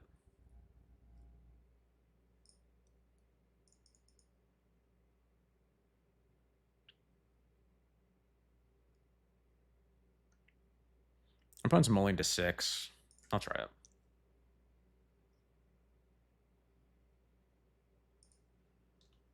I'm pretty sure my opponent is putting in Omniscience to just go to High Tide the hard way, is the way that I'm interpreting this. I should have played the Prismatic Vista. I don't know what I'm doing here.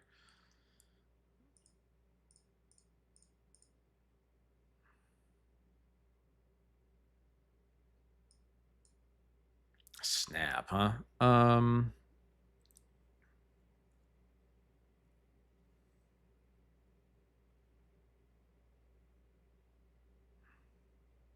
Well, it's a High Tide or Stock Up. It's one of the two. I'm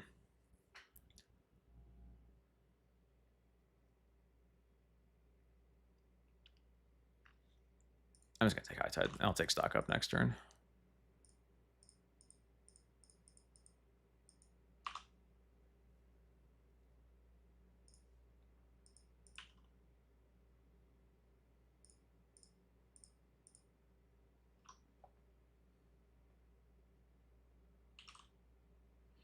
Two snaps. Deal.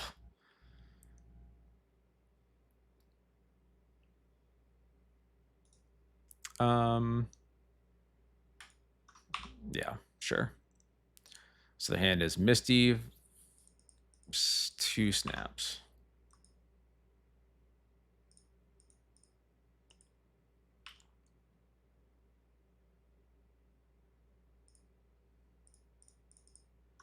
Imagine if I drew Therapy to get rid of both snaps.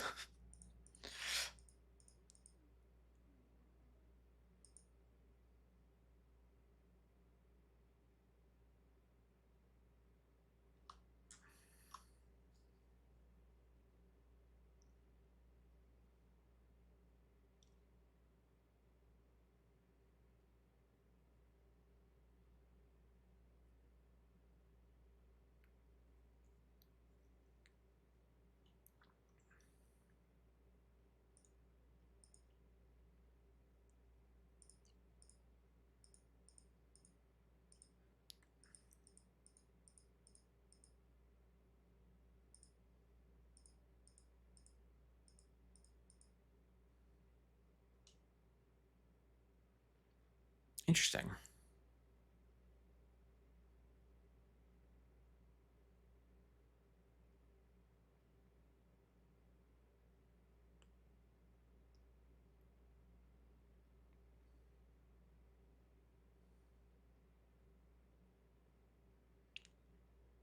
I think into these snaps, I kind of just want to cast the Wisp now. Why not Curve Recruiter and just don't...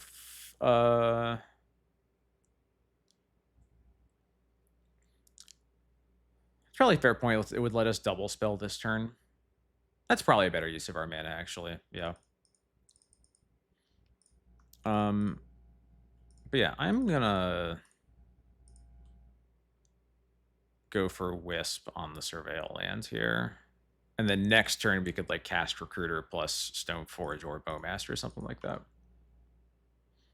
think opponent's deck is better or worse than Pauper High Tide? Good question. I still am not super familiar with Pauper High Tide. I'm guessing it might be worse.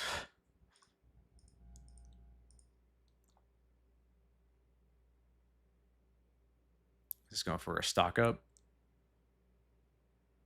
Yeah, stock up. Okay.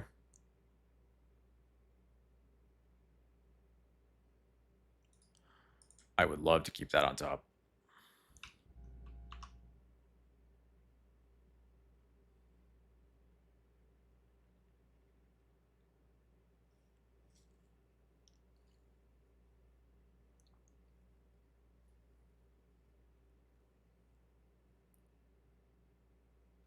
Uh-oh. High Tide's a brutal draw off the top. Jeez.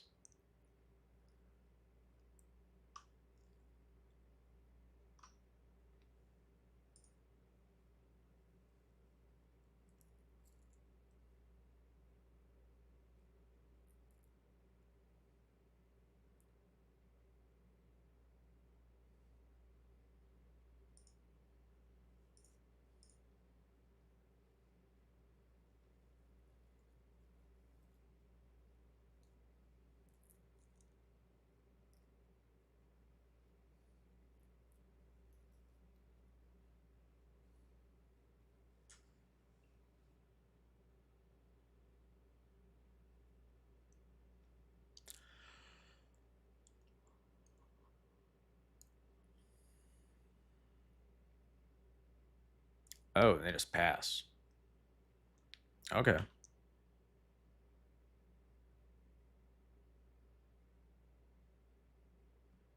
Hmm.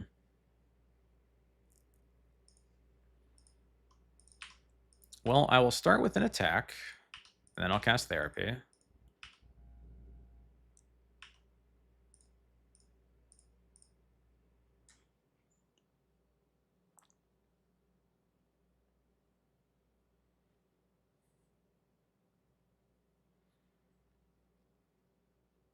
Do I take... I don't think I actually want to take Snap here. But what did my opponent keep with their stock up that was, like, good enough to keep, but didn't get them to a kill from, like, the top 5? It could have been, like, Show and Tell plus Omniscience, and they just waiting to top deck a draw spell or something like that.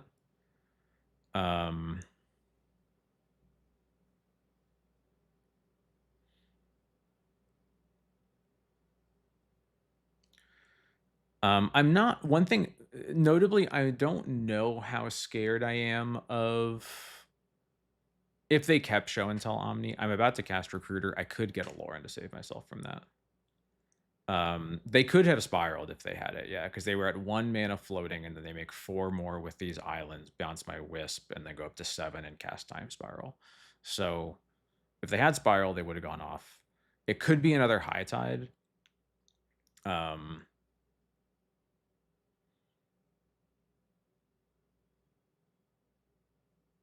But, like, what would they have kept and not cast?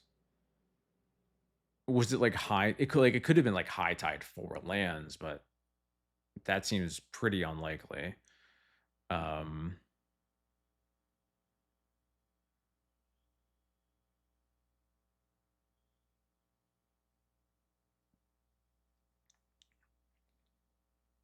Merchant Scroll. Even in the case of Merchant Scroll, like, I think in their case I would have gotten, like, a Brainstorm or something, right?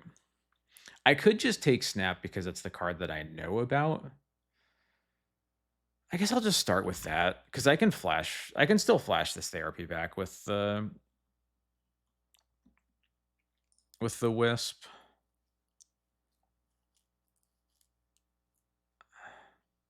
Yeah, I'll just take the card that I know about. It's literally Show and Tell Emrakul. That's fucking hilarious. Are you kidding me?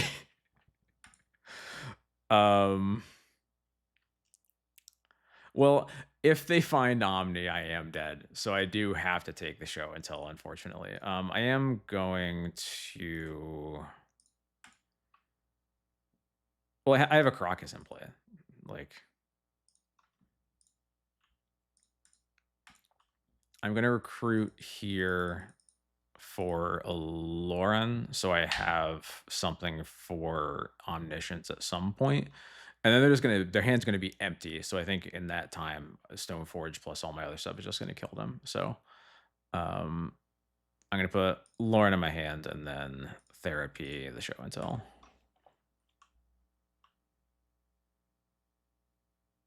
You were right about the show and tell though, Trilov.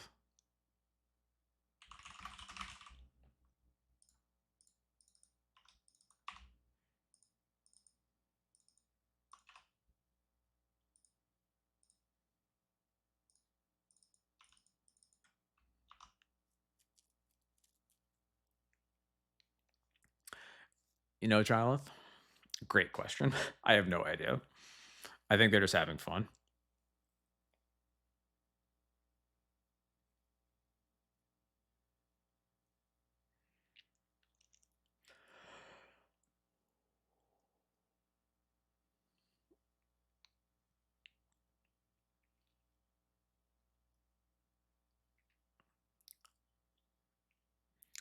I think the problem with sidestepping the hate for either combo is that I think for most decks, the cards you would bring in against High Tide and Omnitell are like basically the same.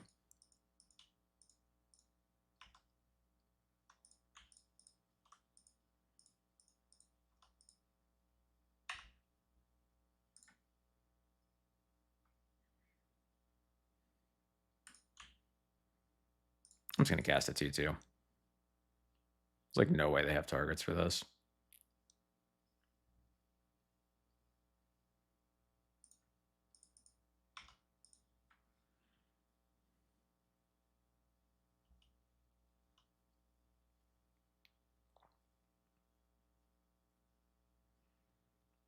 Okay, okay.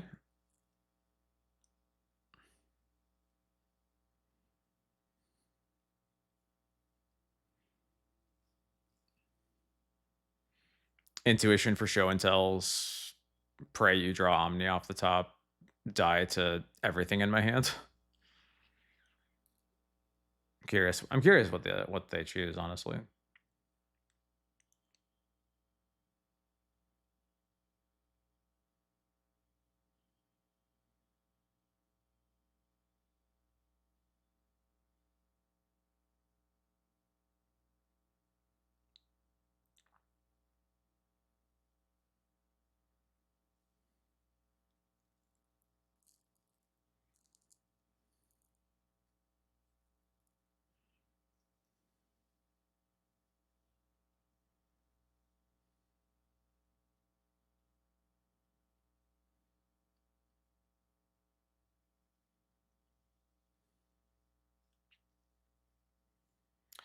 Question from somebody getting back into Legacy after essentially a 10-year break. Is there a control deck that sees actual success? Well, yes, it's called Death and Taxes, and I'm not joking with you. I think Death and Taxes is a control deck, has been for a long time, and is probably currently the closest to a control deck there ever has been.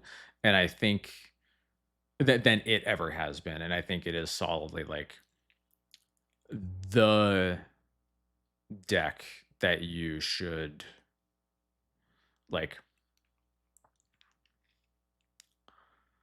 Let's put it this way. I think Swords to Plowshares is probably the best it has ever been, than like the second best removal spell by quite a bit. And the main reason you don't see more Swords to Plowshares is that there's a lot. It's really hard to make a white deck that is good in the current meta for various different reasons. And I think D&T is the one deck where you really do get to play like you get to be a deck that is playing white and is good against like a decent amount of things. High Tide, Omniscience. I just give them High Tide, I guess. A single High Tide is not that threatening. I guess, well, no, because I just give them Omniscience because I have the Lauren, right? So even if they draw top deck a Show and Tell, I'm fine. Yeah, okay, I just give them Omniscience. Yeah, they need to win that instant speed, and they literally can't because they have to top deck Show and Tell, and then their hand is nothing but Show and Tell Omni Am Recall.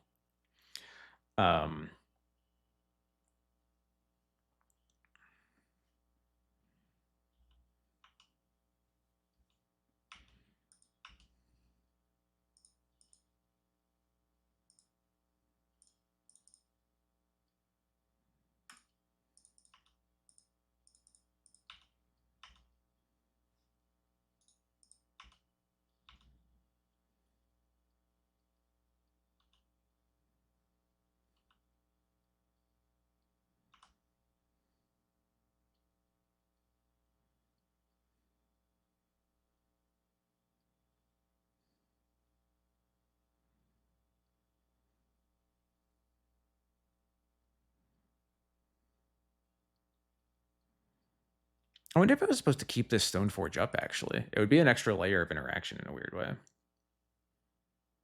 way. No, I guess not, because I would need 2 more. Right, and I put the Cauldron this turn. Yeah, never mind. I'm being dumb. Just kidding. I didn't say anything. The Mono White Initiative deck. Yeah, that one's it's interesting. I think it runs into issues playing against most fair decks in my experience, or at least like from what I've seen. Just like it sort of assumes the opponent isn't trying to play to the board, but if you're playing to the board, it's actually pretty easy to keep up with them, especially compared to what Mono would compared to what Initiative used to be able to do back when White Flame Adventurer was legal. So I meant to do this at the end of the previous round, but since I forgot, I'm going to start up a quick giveaway.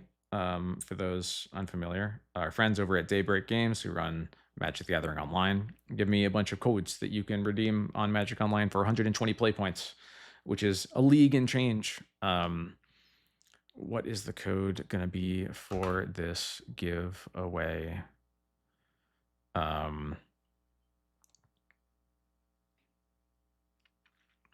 want it to be Cabal therapy related because therapy has been hit in the night.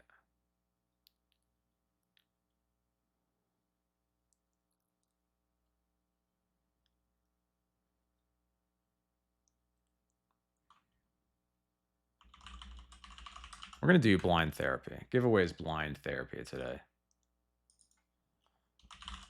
It's funny I say that because I haven't actually really had to do a blind therapy, but whatever. Anyway, please enter. I will pull the winner at the end of the final match.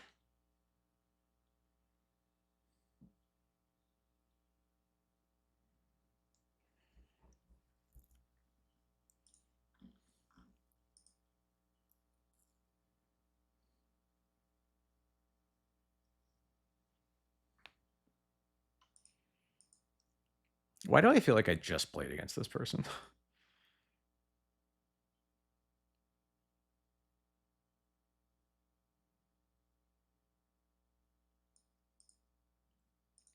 I definitely didn't, but I just feel like I did for some reason. This hand's kind of awkward. The mana is pretty stable, so I'm going to keep it mostly for that reason, but the fact that I don't have a white card for the Solitude is definitely a little bit rough. The nice thing is that as soon as I find one, this hand really comes together because then I have two Solitudes with the Emperors. Oh, Mistrise Village. You're playing in Show and Tell again.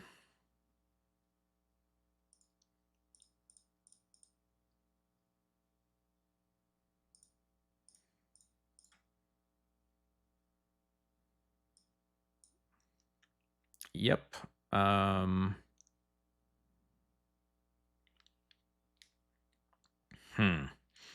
if they only had one cantrip, this decision would be easy. With 2 cantrips, given this hand, I don't want to take the Show and Tell because I can just Solitude the Atraxa when they put it in. I think I want to take the Brainstorm. Or I could take the Atraxa and just try to Emperor it, but they're gonna have the Force, so I'm, like, not as into that. Although I do have 2 Emperors. This is looking more tempting.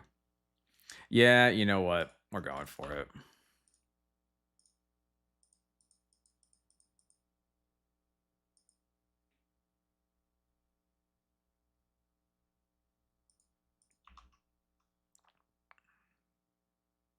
Yeah, this one's for the content, that's for sure. It might also just be right, but it is definitely solidly for the content.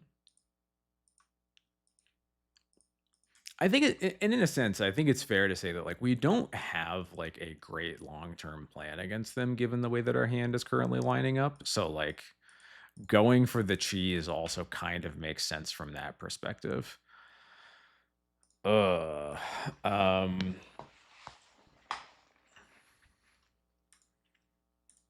yeah, we're sticking to this plan because we can go Emperor plus Wasteland next turn.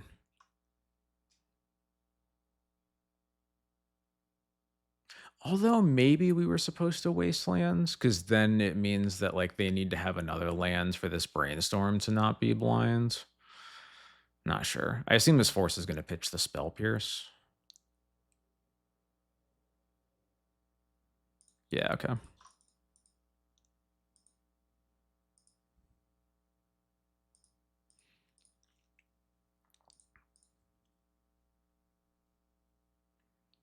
The other nice thing that uh Wastelanding would do is make it unlikely that they show and tell on their turn. And it just makes them have to go through more work to assemble the mana to do it. So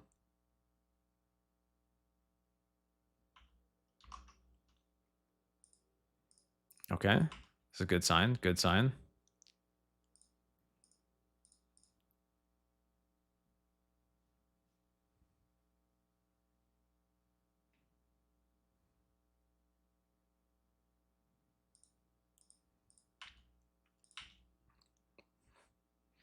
You got it. I was gonna Wasteland the Hedge Maze. I wonder if I was supposed to. I guess maybe I was supposed to do it now.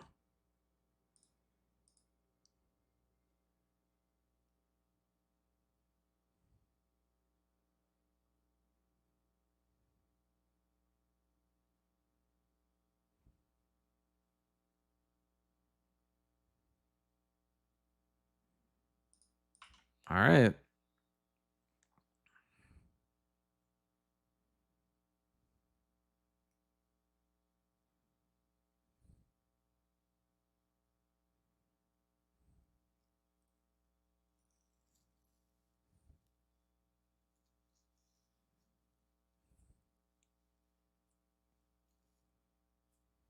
Oh yeah, if they don't let us do it, I'm gonna yell at them.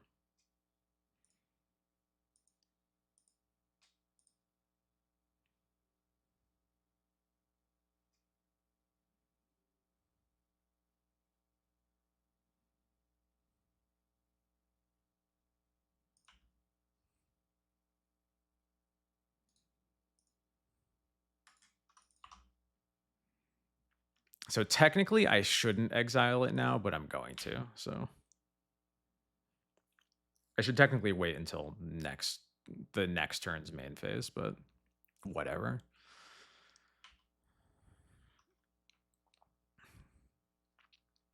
It doesn't really matter. So, oh my god, we get to do it, chat.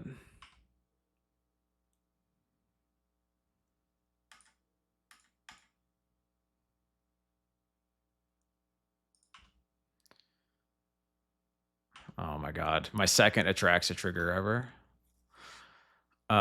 Sorcery, land, and then I have creatures after that. I already have a Solitude.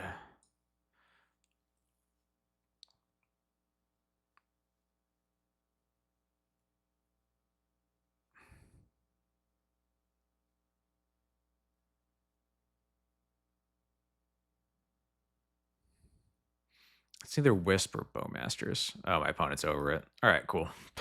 Sure. I'll take it.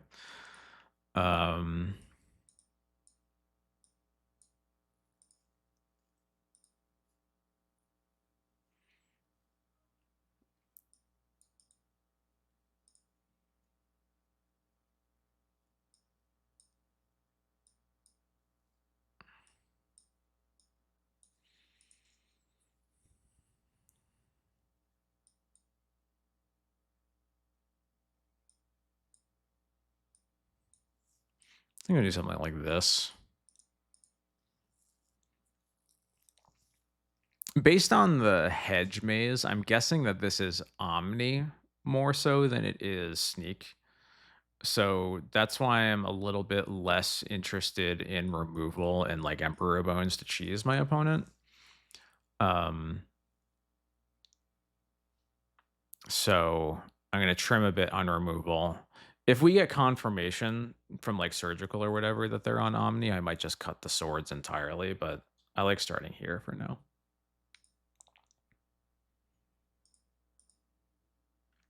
There's probably an argument actually for just turning the swords into paths for clock reasons.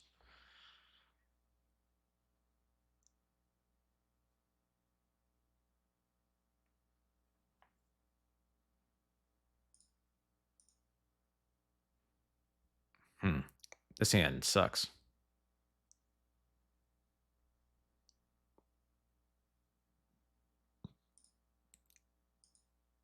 This hand also kind of sucks. I might have to keep it. I think I do have to keep it, unfortunately.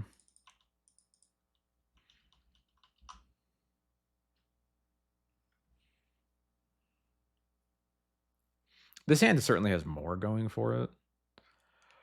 But part of the problem with my assumption that they're on Omni is that Containment Priest is much worse against Omni than it is against Sneak. It definitely sucks better, that's for sure.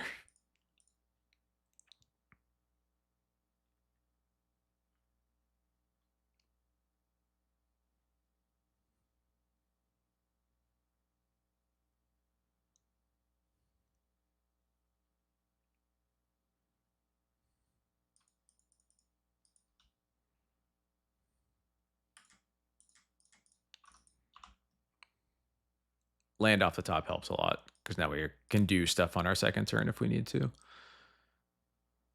this going to get Spell Pierced?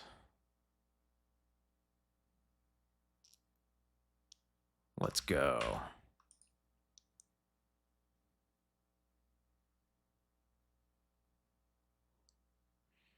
There's been a lot of Spell Pierce floating around lately. It's interesting. I remember when Spell Pierce used to be like all over the place, like 10 years ago.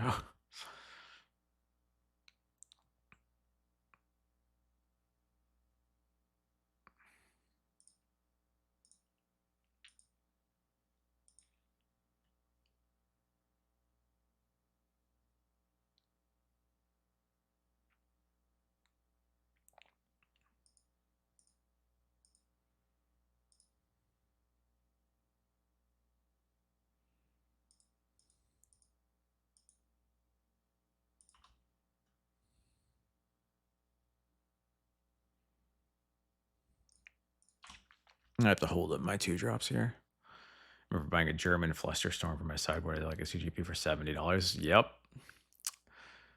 I remember I played in the first GP after True Name was printed. I remember when True Name was going for $70.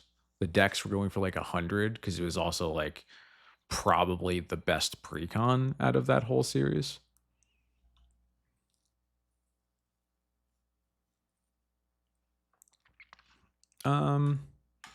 Since my opponent's casting a spell here, I'm not that worried about getting show and telled, so I am going to Bowmaster. Commander, yeah, Commander 23, the Grixis had was it Jaleva? That was the damn, okay. Yeah, it was Jaleva, that was the thing on the I guess because of Veil of Summer, I probably should have just sorcery speeded my Bowmaster Song.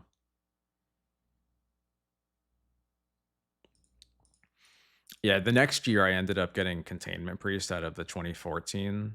Yeah, Nekasar, that's right. I got my Containment Priests out of the Nahiri precon from Target like a week before the street date, which was kind of fun for MSRP. So Flusterstorm was in the Jeskai one. Okay, that makes sense. Whoa.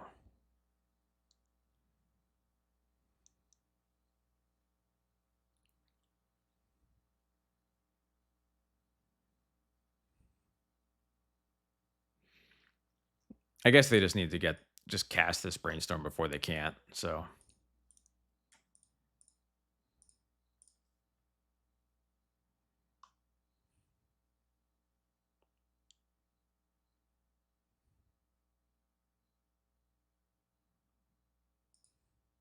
Land for Recruiter, please. I should have been more specific.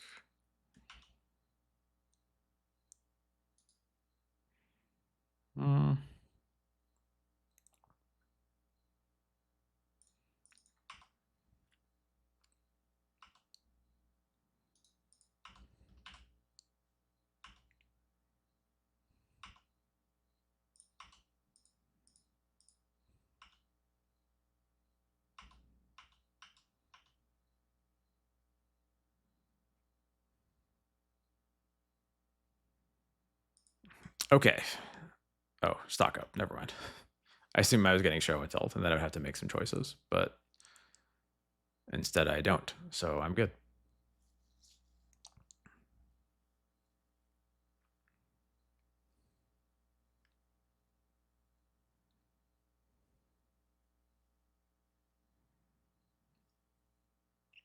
So I can attack with Containment Priest to put them to 1.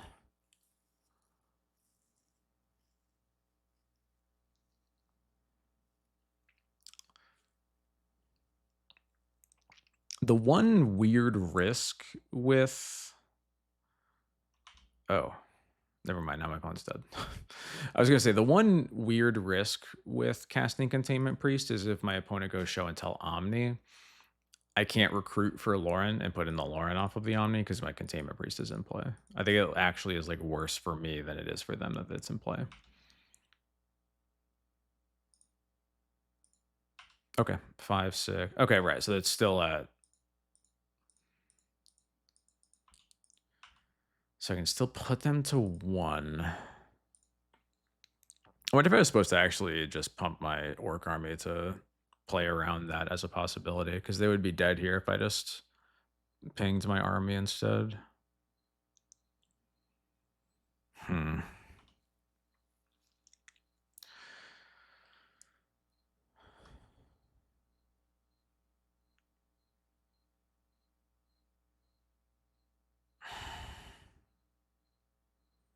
This is really weird.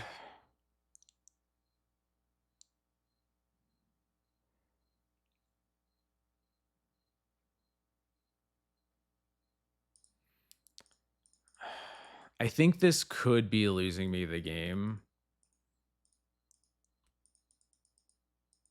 But I think that this is better than not casting it. I think.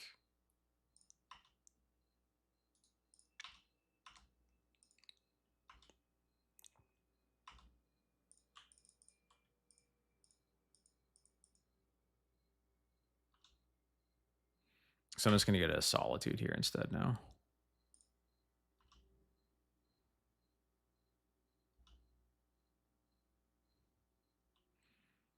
So they can't tap the Ancient Tomb. They can show and tell in Omniscience. They can't draw any cards. Okay, so they are just going to Veil again here. No, they're cooked. All right, cool. Maybe they had to brainstorm into Veil, or I guess maybe their brainstorm just sucked. Who knows? Solid 4-1 though. Only lost a good matchup where draws just weren't really super in our favor.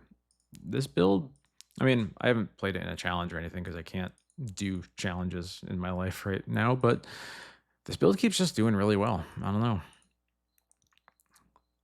Therapy just keeps being so sick. All right. We got, let's see. Can I see?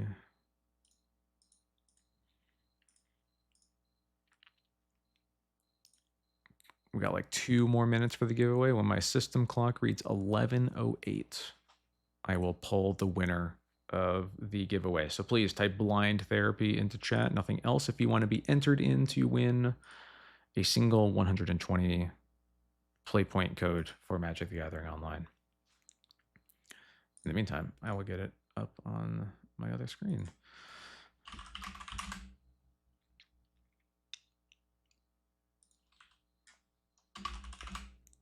There we go. All right, cool. I'm ready to give it away. In the meantime, thank you all for hanging out. Hope you had a good time watching me. I know I had a good time playing. If you are new to the stream, thank you for stopping by for the first time. Again, I hope you liked it. I stream every Thursday and Sunday, starting around 8:30 to 9ish Eastern. Always playing D&T. I'm playing a build like this specifically for the past few months. I think it's quite strong. And if you want to catch more of me, check out my YouTube. Type !review to get a link to a YouTube video I just uploaded yesterday. That is a match review of me playing against Cephalid Breakfast in paper. The first time I ever had a paper match recorded. It was a lot of fun. I lost, but I lost in informative ways. Had some fun with the editing. I am not an editor in any way, but I just am learning how to do things, you know. Thankfully have some knowledge of doing keyframes from my college days. So what else? Not much. I hope you're all doing well. Hope you're having a good time. This deck is great. Play more vials and Cabal therapies. You need it in your life. And now it is time for me to end the giveaway. Nugenma, you win. I will be DMing you on Twitch momentarily with the playpoint code.